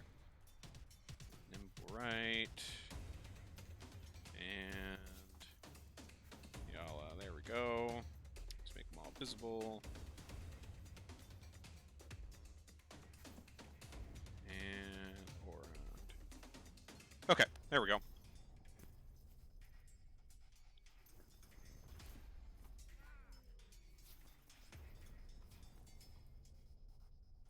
Didn't need a level. Nice. All right. So you let out this magic missile that blasts into the back of Oron, and he kind of lets out this yelp and falls forward onto the ground. And Yala lets out this furious scream in response to this. Let me. There's a couple extra things that got added in here that shouldn't be here. 1 second. That's not supposed to be here. Okay. Yeah. Smile at her while I do this. Okay. Enjoy this. All right. So Oron falls to the ground, dead, at this. And is there anything else that you do, Boo, aside from casting Magic Missile? Yeah, then I promptly turn around, losing all dignity, and kind of run backward towards the tub, away from pointy things. Okay. No, Oh. All right. So, Boo, as you blast Oron here, and and Jala's tossed this thing to this nimble right, you suddenly hear a commotion out on the balcony here, and a drow comes busting in through this glass door off the balcony. Sees you all, sees the Growlhuns, sees the nimble rights, or the nimble right here, and he tries to make a move towards, or he seems to be making for this nimble right as he comes in here. Mix. Mix is... He doesn't like Drow, so he's going to cast something at the Drow. He's going to cast Flaming Sphere. Okay. Is that the one that like just makes a flaming sphere that just sits there? Is that one? Yep. Okay. Go ahead.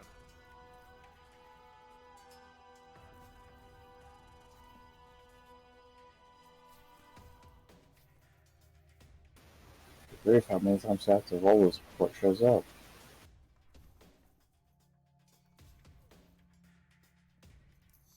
All right. Is that like a half damage on save? Okay, that's what I thought.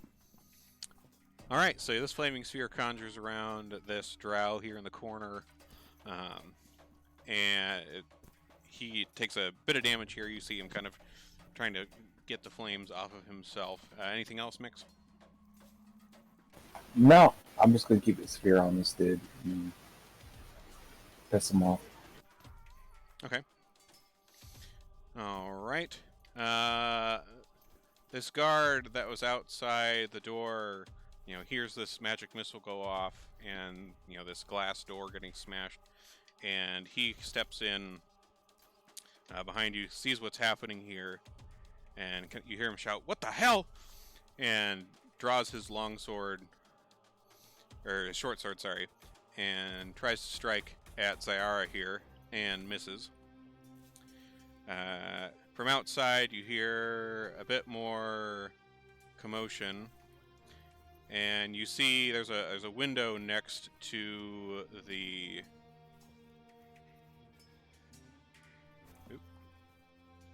There's a window next to the tub.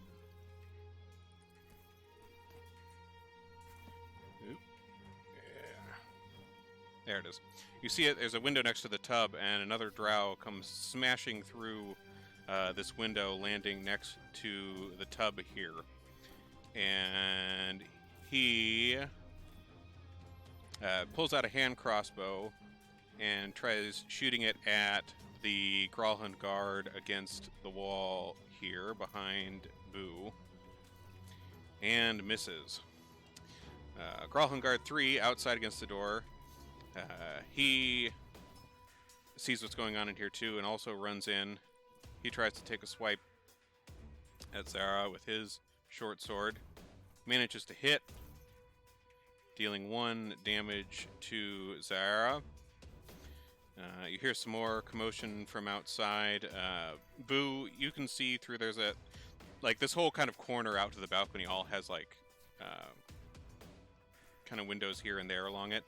And you see another drow kind of drop from above onto the balcony here, and it moves up to the corner of the balcony here and kind of peers through the windows with its sword out. Jinku, shit's happening all over the place in here. Yeah, I'm gonna rush across the room and try to tackle the nimble right. Okay. Alright, do a strength check for me.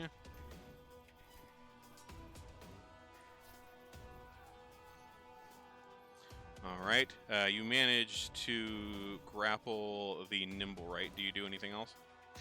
Right now I just want to kind of hold it in place there. Okay. Alright, Orond is dead. Torta. The guy that was in the room with us tied up, he's still there? Yeah, he's still there. He's tied up. I just took him off the tracker because he's not going to be moving. Well, I'm going to tell him, ask him, were these your guys attacking? Because I hear commotion in there. And he kind of looks up at you and he says, "No, all of my men, we were already here." All right. I'll push him down as I move in behind this other guard. Okay. As like you rush into this room, you rush into this room here, and like there's been some fighting going on, and this guard sees you come in behind, and he seems to be kind of hostile towards you now. He's got his sword out and turns toward you, and he says, "We got one behind us." I'm going to double punch him in the face. Okay. All right, you hit him once. All right. Now he's going to be hungry. All right, he fails against that save. And that's the one where he just like has to run and find something to eat. He runs away from allies looking for food. Okay, so you see this hunger take hold, and like as you strike him, you can see him. He kind of grabs at his stomach and gets this kind of pained look on his face, and like kind of a pained, confused look, and he takes off towards the stairs, seemingly running down towards the kitchens. All right, this half orc here, he sees you going for the nimble right here, Jinku, and he tries striking at you with his morning star twice, hitting once. Well, shit. Dealing 12 damage to you, leaving you unconscious. Your grip loosens around this nimble right here. Zara, what are you doing?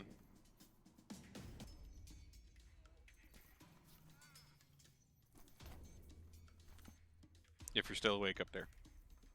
Wait. I can't see anything though. Oh, that's so- right. You can't see since you're away from your computer. Well,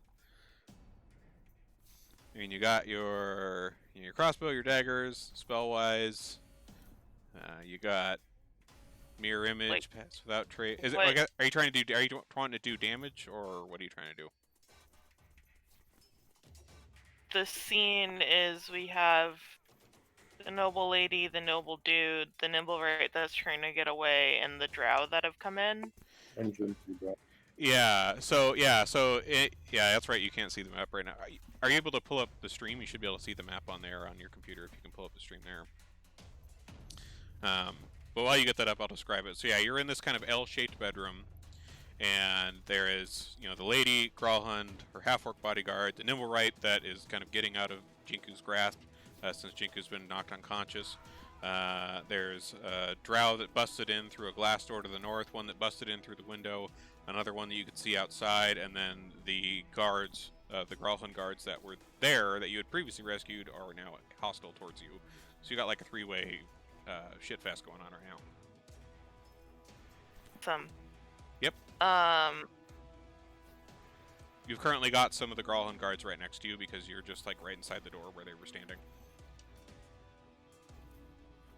Can I cast Guiding Bolt on the nimble right? Sure, you can do that. I'll cast that here. Let's see, Guiding Bolt. There it is. Alright, so you cast Guiding Bolt on this nimble right. It does a good bit of damage, 18 damage to it. And you can see there's kind of a glow around the nimble right as that strikes. Seeming kind of giving it a bit of a lighting up around it. Alright, this Gralhund guard behind you, Boo, since you blasted Orond in the back, he strikes at you with his short sword. Arcane deflection. Okay. To raise my AC by 2 and make that a miss. Okay, that misses then, so go ahead and take that 4 damage back off then of your character. Thank you for that. Yep. Alright.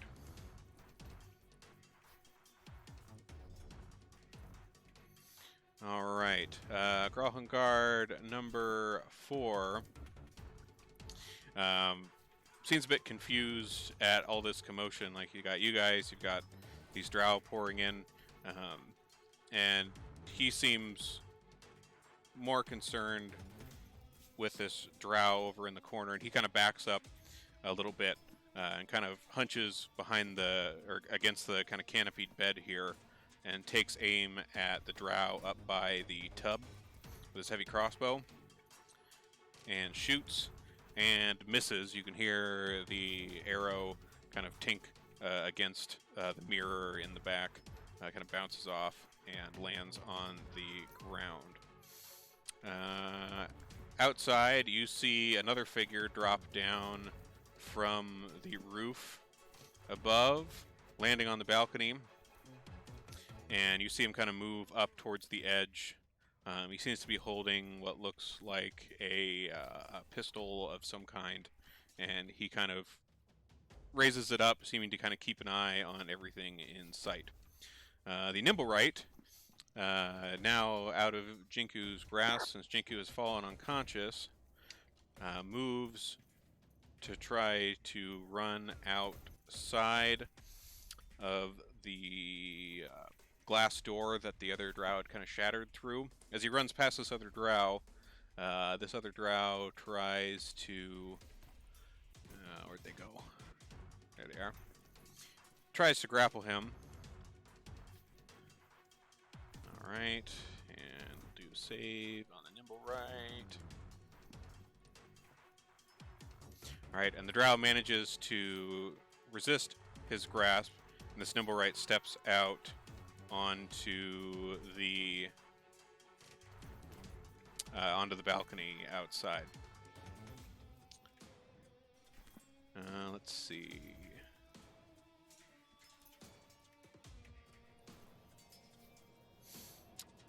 Yala, Gralhund here,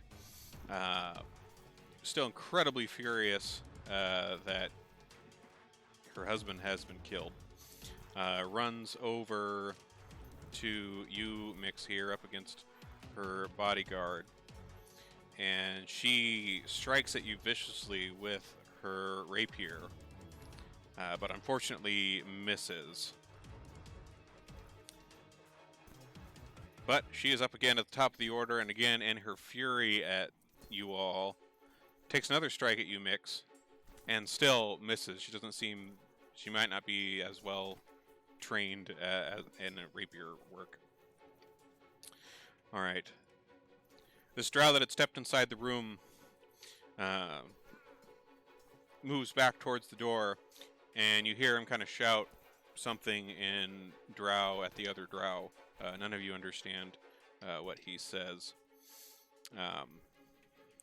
And he tries again to grapple with this nimble right.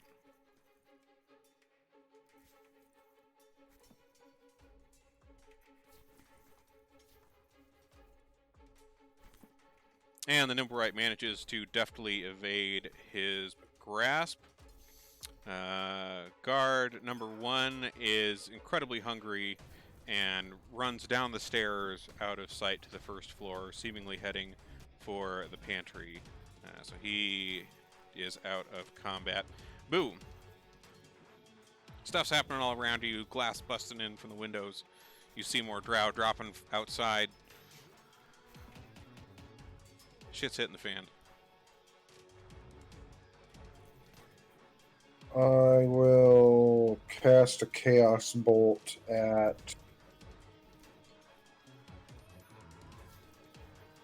at the nimble right. Okay. I like see him through the glass. Right? Yeah, there's an unbroken window pretty much directly between you and the nimble right. Okay. All right. That strikes. Go ahead and roll that. Hot diggity damn. That does 30 damage. What does that chaos bolt look like?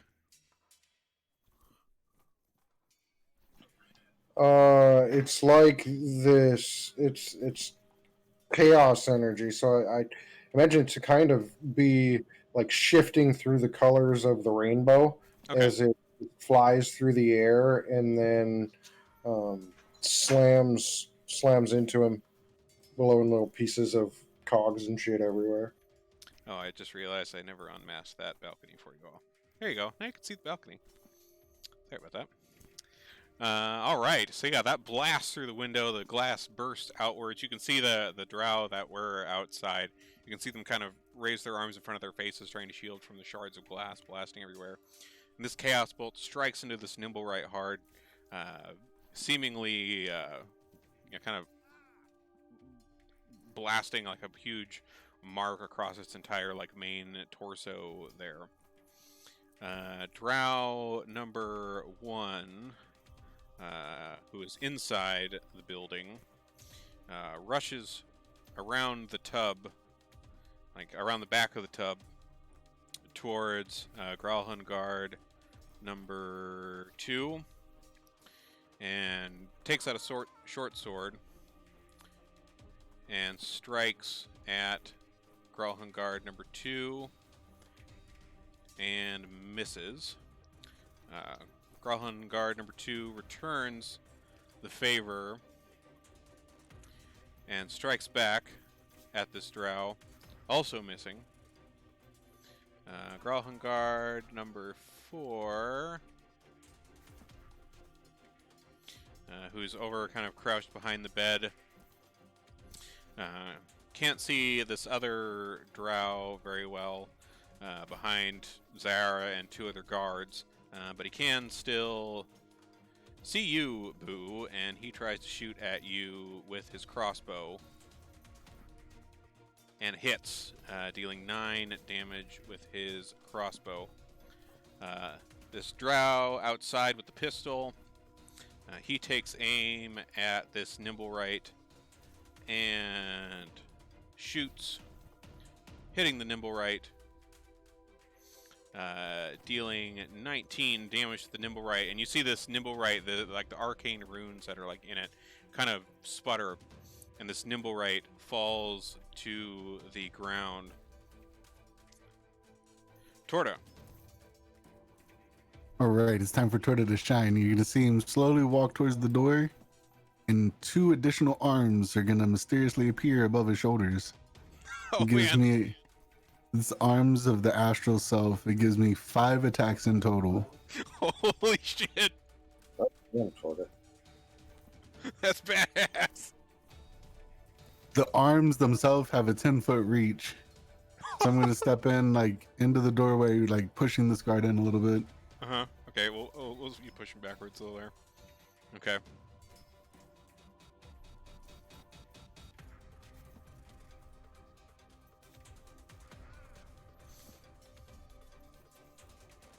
We're going to Alright. keep punching until he's dead. That's 3.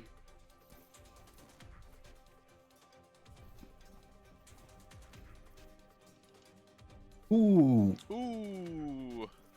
Number 4 is going to be nasty. Oh yeah, okay, that guard is down.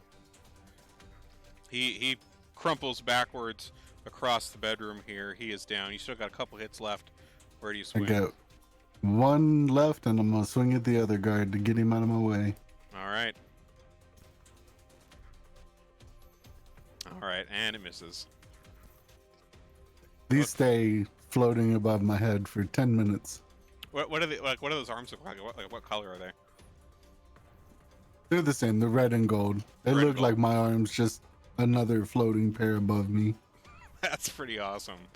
Nice. All right. Zara. So right now, Zara, Torta, like you were basically in front of this door that Torta just came busting through with magical arms. So Torta standing beside you just blasted the guard that was right next to you. He died. There's another guard to your south, which is kind of trying to crouch behind this canopy bed and has been firing crossbow bolts, hitting Boo, and trying to hit this drow. You still got Lady Grawlhund and this half-orc that are on mix. There's these other drow that are outside. What are you doing? So you said Jinku was unconscious. Is she at least stable? She is currently unconscious. We haven't done any death rolls yet because it hasn't gotten around to her turn, but she's not stable right now. Do I have a clear path to her? Yeah, you could, because Yala and the half-orc are both kind of turned. Well, the half-orc's turned towards where Jinku was. Yala is going after Mix. So you could kind of slip through between Yala and the chest and kind of canopy bed and get around that way. Kind of going over Oron's dead body on the floor.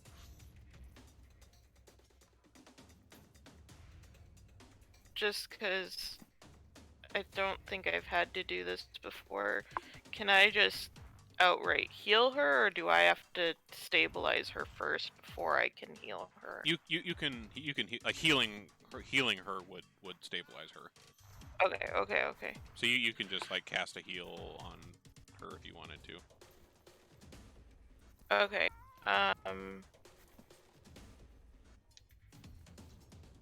For healing, you've got your Prayer of Healing and your Cure Wounds and Spare the Dying.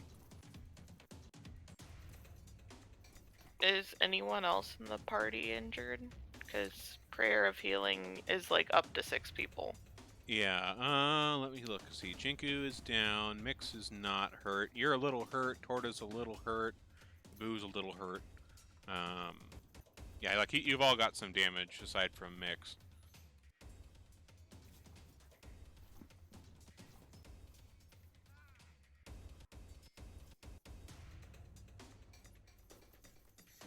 Are you wanting to cast that on the whole party then? Go ahead and just do Prayer of Healing. Okay.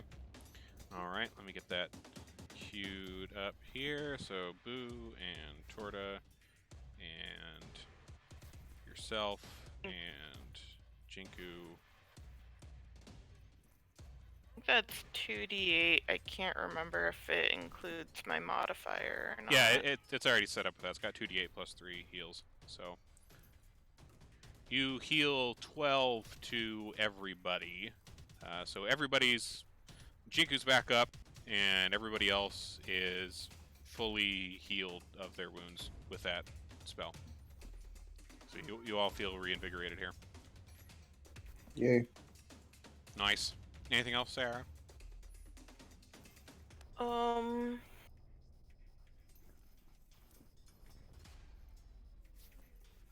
think so. Okay. All right. So outside on the balcony here, Boo, you see through the now completely blasted open window here. This drow run over to the nimble right and start kind of rifling through the pockets on its cloak here, and you see him grab something small, and he kind of calls out to the other drow in language you don't understand, and you see him kind of run towards the far end of the balcony.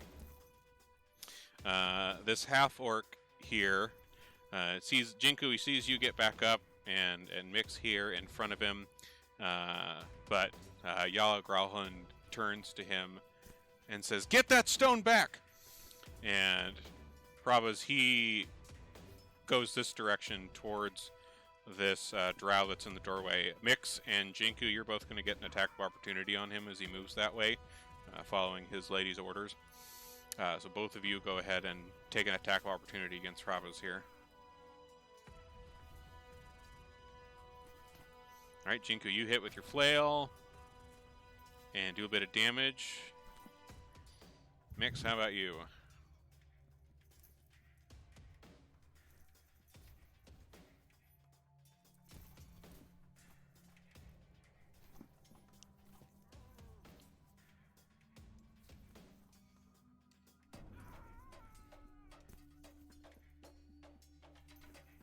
Oh, did we lose Mix? Somebody cast the sleep spell on him. Well, here, I can pull him up and do just like a hand. What is it? You got a hand X? Yeah, he's got a hand X. Alright, we'll do that.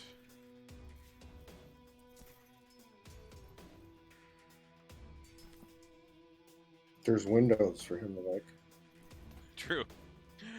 Alright. Well, he's up next too anyway, so he does hit with his attack of opportunity, doing a bit of damage here. And so now it is Mix's turn. I guess since we can't seem to hear Mix right now, Boo, what would you say Mix would be doing? Probably Eldritch Blast. Okay. At... He seemed to be targeting, like, he seems to kind of focus on I guess he probably didn't see the drow take that thing, so I'd say Yala. Okay, yeah, he wouldn't have seen that from where he's at. Okay, so he tries to Eldritch Blast at Yala here. Unfortunately, missing.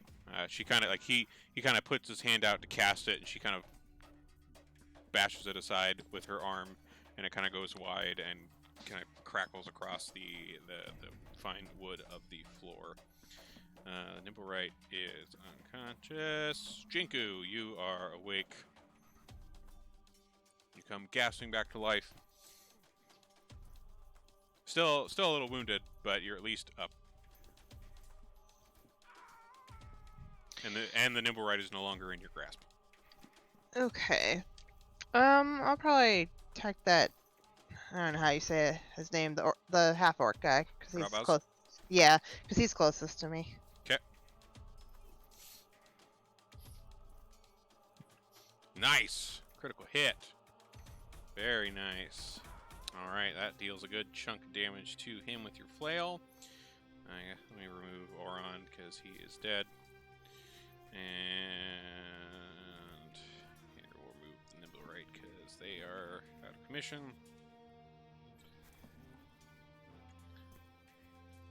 Alright, which brings us to...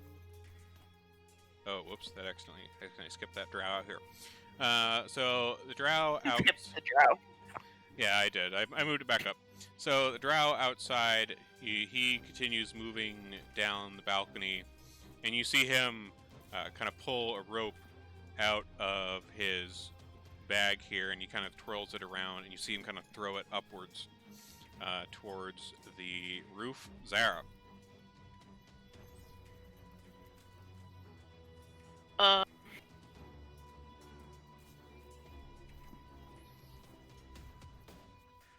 Do I see this drow? You would not. Well, I'd say you see some of what's happening outside from the angle you are. Like you saw, Boo blast this window out that was directly east of him, and you saw there were some drow outside that you can kind of see, and you saw that he kind of went towards where the Nimblewright went out the door. But where he's at right now, you can't see that particular drow anymore. It's too far down the balcony. Okay.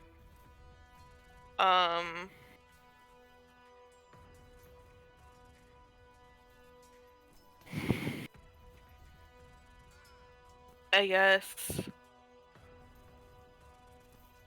I would probably move towards the balcony since I'm seeing all of this movement out there, and I know that's where the Nimblewright went.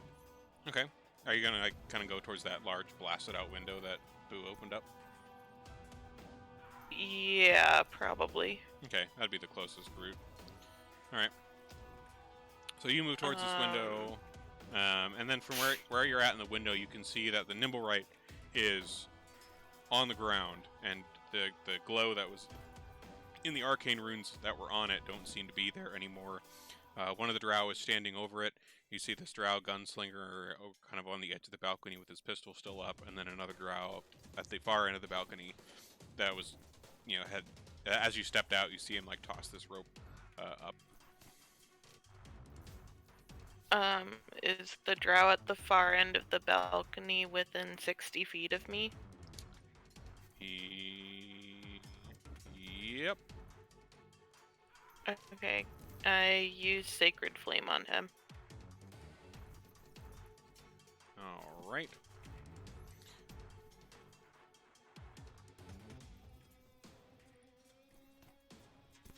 All right. That fails.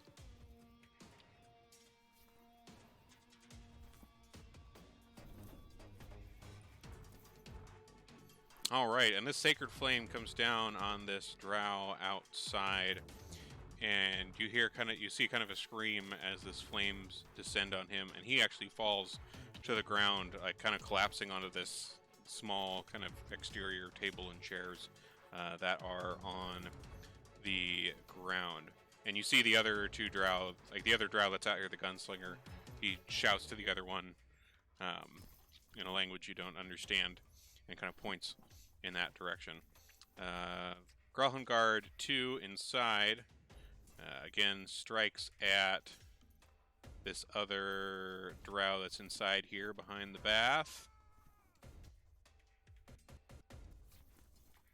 Striking him, dealing a good 9 damage. This drow that's inside does not look too great. Torta. You see Zara just ran outside through the broken window.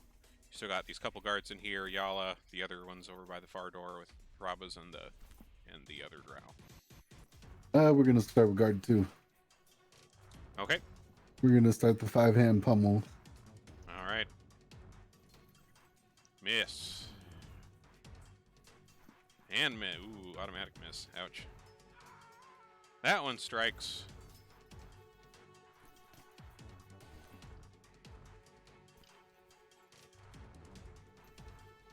All right, one more.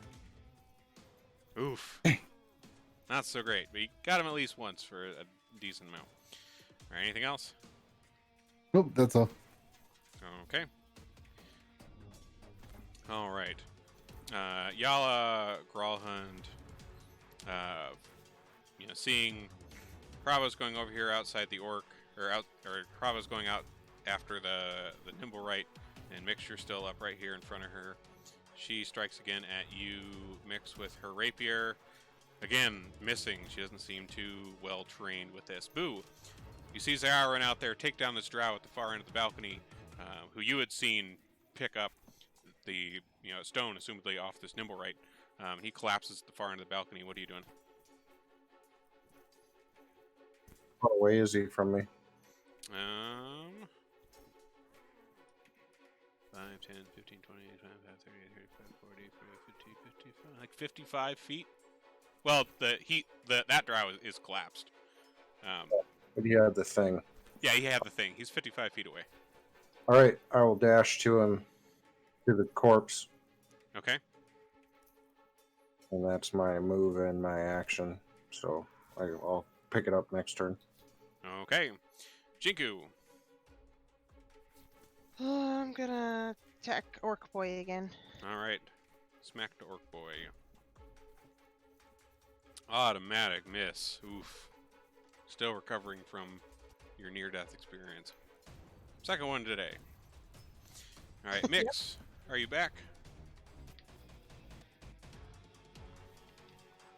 All right, looks like we might still be missing Mix. What do you think he'd be doing, Boo? Probably Eldritch Blast again?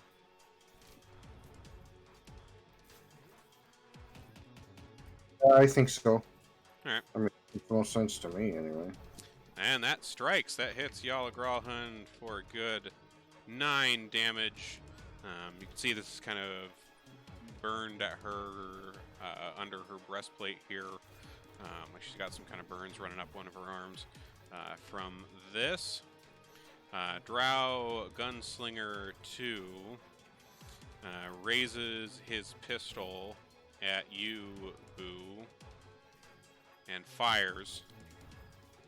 Shooting wide, it pings off the exterior stone of this place. Hrabaz, like you've been wailing on him, Jinku, but he is intent on fulfilling his master's wishes. And turns around to strike at this drow that's standing in the doorway. And he attacks twice with his Morning Star, hitting once, dealing a bit of damage to this drow. The drow in the doorway here, he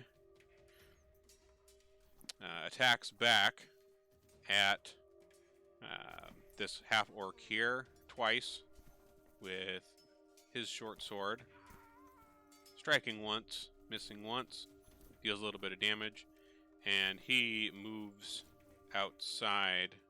Oops. He's supposed to be visible. Why are you visible? That's weird. Hold on. Let me re-add his token. There we go. Now we can see him again. And he moves towards you, Boo, at the end of the balcony here. Drow 1 inside. Sees you running outside Zyara, and he tries to take a shot at you as you kind of went out towards his compatriots. With a hand crossbow, hits you, does a little bit of damage here. Gralhund Guard 4, he sees that you, Torta, have been in here blasting up his friends. You got these arms sticking out of the back of you. Frightening sight. He tries to shoot at you and misses. Which brings us to the top with Hrabaz. So Hrabaz, he makes to head out of this door after the drow. You're going to get an attack of opportunity, Jinku, as he moves away from you. Go ahead and take that. Yeah, and you miss.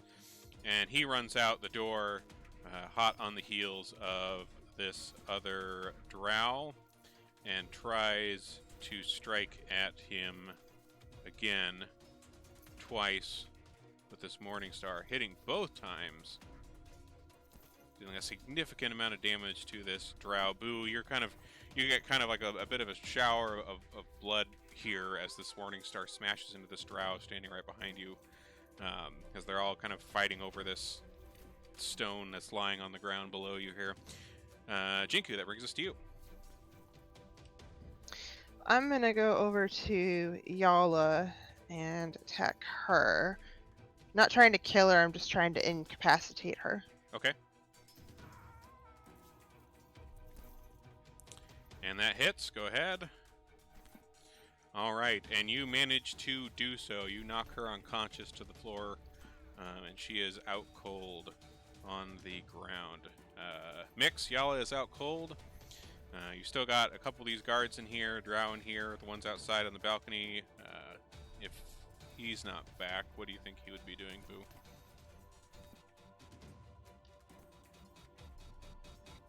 Probably stepping outside and trying to figure out how to get this stone before Boo can, but he knows he can't, so he'd fire an Eldritch Blast at whoever looks the weakest. Okay. So he steps out of the door here to the north and lets off an Eldritch Blast at this gunslinger here. And misses. That blast goes wide and kind of crackles out into the air above the yard below. Gunslinger 2, he again raises his pistol and tries to take another shot at you, Boo. Hits this time. Ooh, dealing 18 damage to you, Boo, as this bolt strikes into you from this pistol. Boo, it is your turn. You got a bunch of dudes converging in your position. Corpse below you. What are you doing? I'll pick this thing up.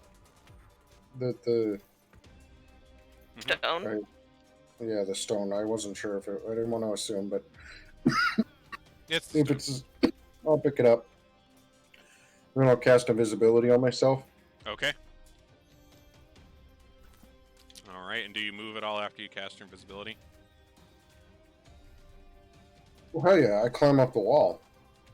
Oh, yeah, there you go. Very nice. All right, so you climb up the wall. It's about what's your climbing speed? Like how far Feet. can you go? 30 feet, you said? Yep. Okay. So above you here, like you have this wall, it goes up to the roof. It's only about 15 feet up to the roof. So you climb up the wall, and then you still have 15 feet remaining to move along the roof, invisible if you wish. Yeah, I'll do that. I'll move like over here on the roof. Okay. So Boo, like you're up here on the roof, invisible, and you're kind of looking around the area here up on top of the roof, and you see, like there's the houses that are kind of on the blocks around here. You can pick out, kind of hovering over some of the houses around here, about 4 of those gazers, kind of in various places on the houses around the Gralhan Villa, all kind of watching the scene unfold here. They can't see you because you're invisible, but you notice that they're all kind of hovering around the area here. All right, Zara. Well, seeing that Boo recovered the artifact and went invisible, I duck back in to the room since I was just kind of in the opening. Mm-hmm.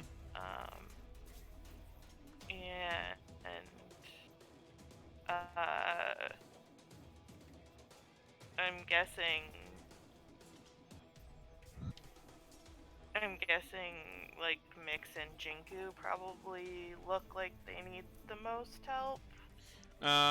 Mostly Jinku, yeah. Mix is still not damaged. Jinku is. The people that are alive in here, there's 2 of the Gralhan guards and 1 drow in here. Yala, you see, is unconscious. Jinku's standing over her. Looks like she got bonked out. But there's still a few others in here that Torta's been fighting.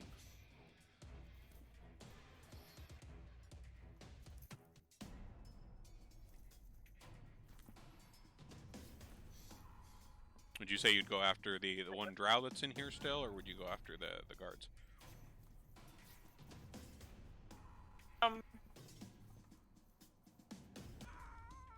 Probably the drow.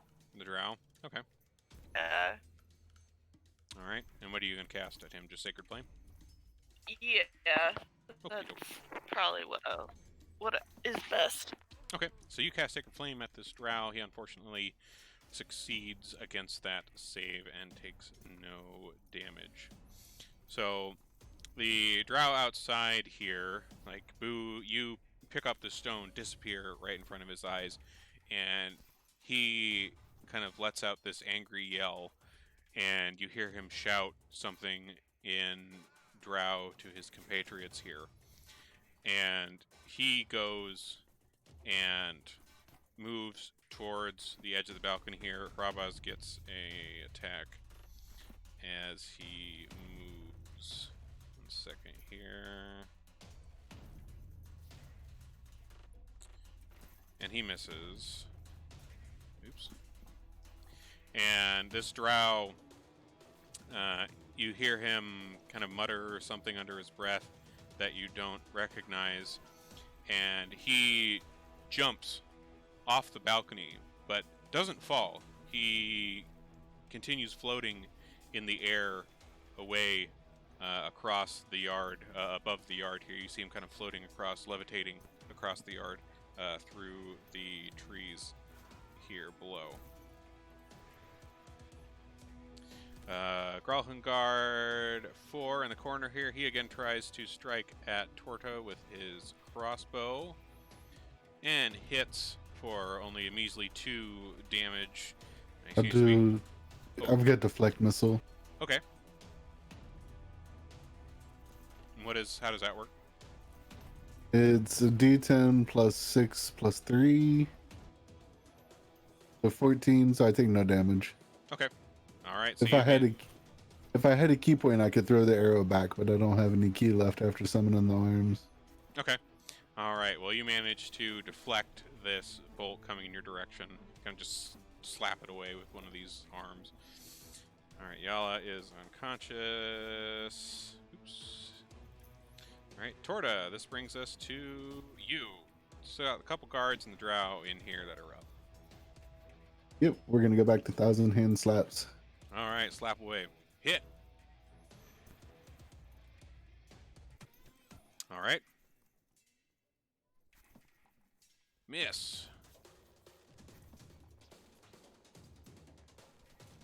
Hit! Boom. Gralhungard 2 goes down. You still got 2 hits left. Where are you taking those? Oh, we're gonna smash the drow. Alright, smash away. You hit the drow. The drow goes down. You still got a hit left. Swing at the guard. Alright. Oh, you miss. That would have been awesome. But you still took 2 of them down. That was pretty cool. I Alright. look at Jinko and say, "Sort of smash." Jingu approves. Alright. Boo, you are invisible up on the roof. You see below you, that first drow that busted through the door jump off and start levitating across the lawn. You continue to see these gazers in kind of the distance and hovering over the houses surrounding the villa here.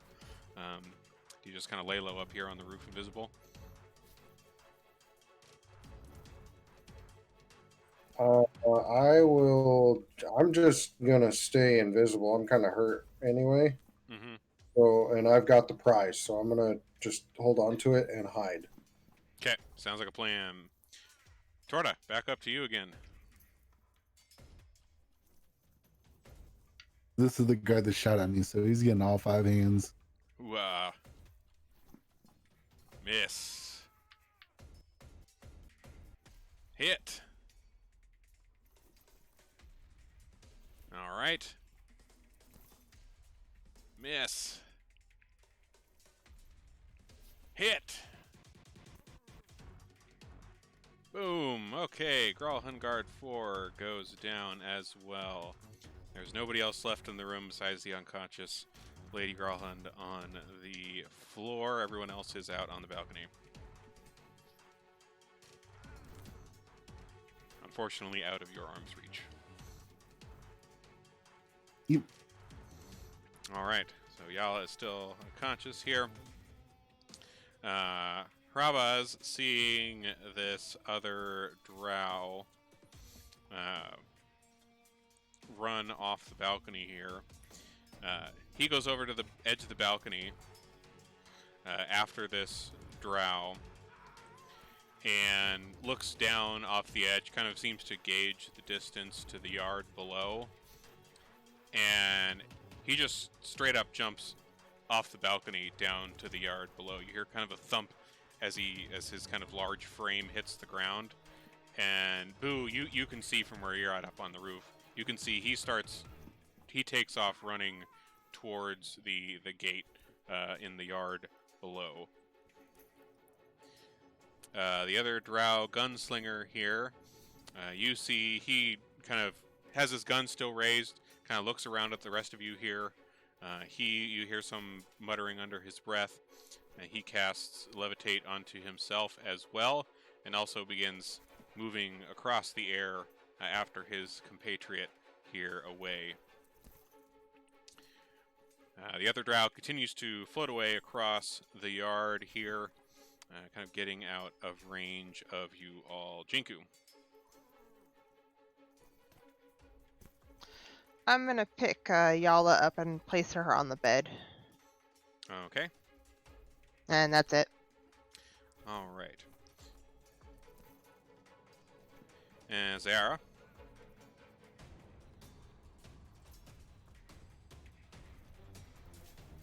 At this point, for the most part, you're out of combat. You can still... There's the one gunslinger that's still in range, kind of floating away, if you wanted to try to take a strike at him. But otherwise, everybody else is dead, and this place is a bloodbath.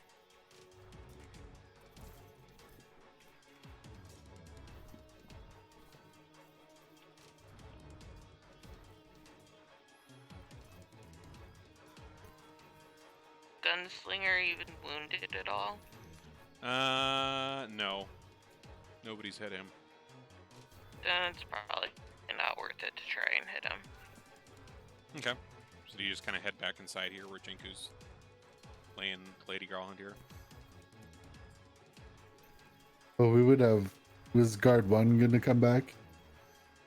That poison should be worn off by now. Oh, how long does that last? Is it only like a few minutes or something? Yeah.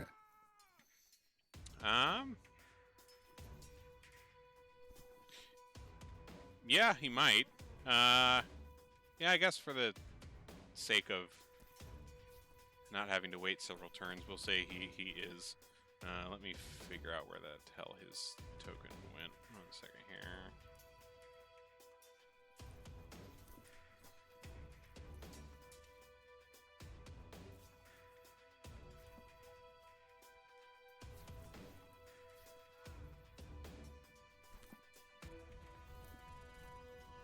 Alright, let me add these guys back.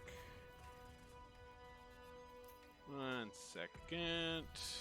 Growlhund Guard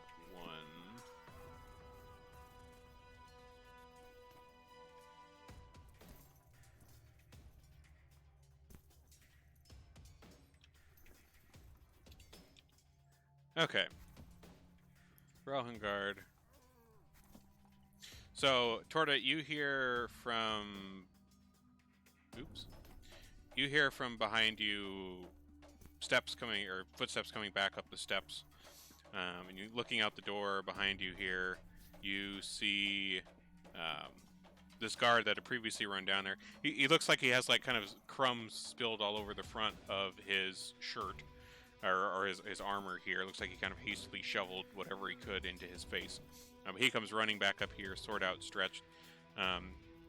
He kind of sees through the door what he can see from there. I guess this kind of look of and like a mix of terror and anger in his eyes, and comes kind of running around the corner here. Mix is outside in the balcony. Would he try to take a pot shot at that gunslinger, or would he come back inside? Take a pot shot. Eldritch Blast is long range. That's true. Alright, so he takes pot shot with Eldritch Blast. That crackles wide into the air beyond. Alright, this guy is... He is now floated far enough that he's out. He's past the wall of the place. So he's out of combat there. Boo, you see the half-orc kind of come busting out of that front gate of the place and out of sight behind the wall, kind of running off towards them. Boo, you're still on the roof, just laying low. We'll use message to tell. Let me see if I have to see him. I don't think you do, because you cast message through the door. When Yeah, you're it's talking to just Khalid. within range. So I'll point into the room and I'll tell Jinku, I have the stone. Okay.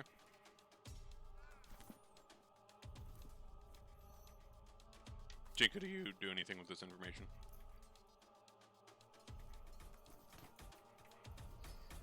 Mental thumbs up. Yeah, mental thumbs up. she's ready to leave. This place, she's almost died, and she's just thinking about how she can steal a bearskin rug on the way out. All right, Zara, you hear these footsteps as well from behind you, and you see this last lone guard with crumbs all over the front of his armor out in the foyer here.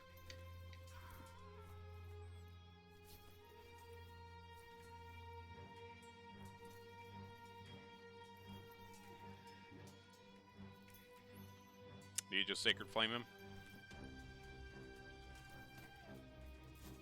I was gonna use my crossbow. Okay. Let's do it. Crossbow cast. And that unfortunately misses. It whizzes through the door and thuds into the stonework behind him there. Torta, you hear these footsteps from the stairs behind you. You head back out there. Absolutely. Eagerly running towards the guard. Alright, so you come running towards this guy with these mystical arms sticking out of you, and he looks absolutely terrified. Yep, we're going to begin the pounding. Alright. Hit. Alright. And hit. Alright, it only took 2 hits, and that guy goes down. And we are out of combat, and we are also at the end of our time. What a clusterfuck. I got the kidney stone. We're good. Yes. So we will find out what you get from that or whatever else you find out in this place next time. Although it is a bloody mess, and you have certainly raised all hell. So you may not have much time before the guard shows up. So we will call that good for tonight. Good stuff. That was the first time we had a fight in like 4 sessions. Just had like straight roleplay for like a while. But whew. Nothing wrong with that. That was pretty wild, managing like 4 different directions.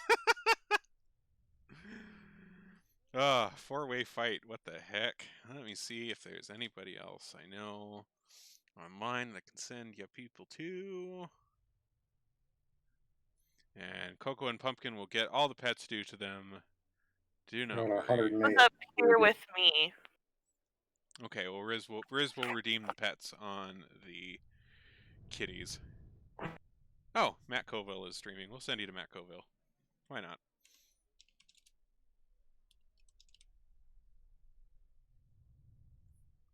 All right, you guys have a good one. Yeah, man, take care.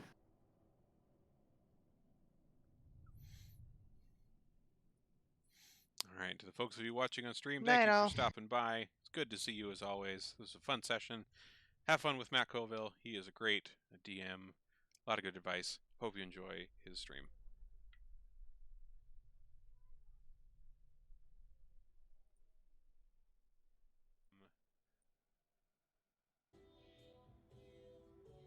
This is what the music sounds like if you're just hearing it through my mic. This is the music actually coming from the computer.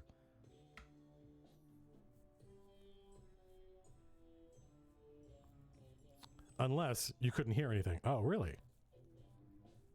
That's interesting. So you guys, so there's a whole thing here, and this is the reason I tried to stop using OBS. That's funny.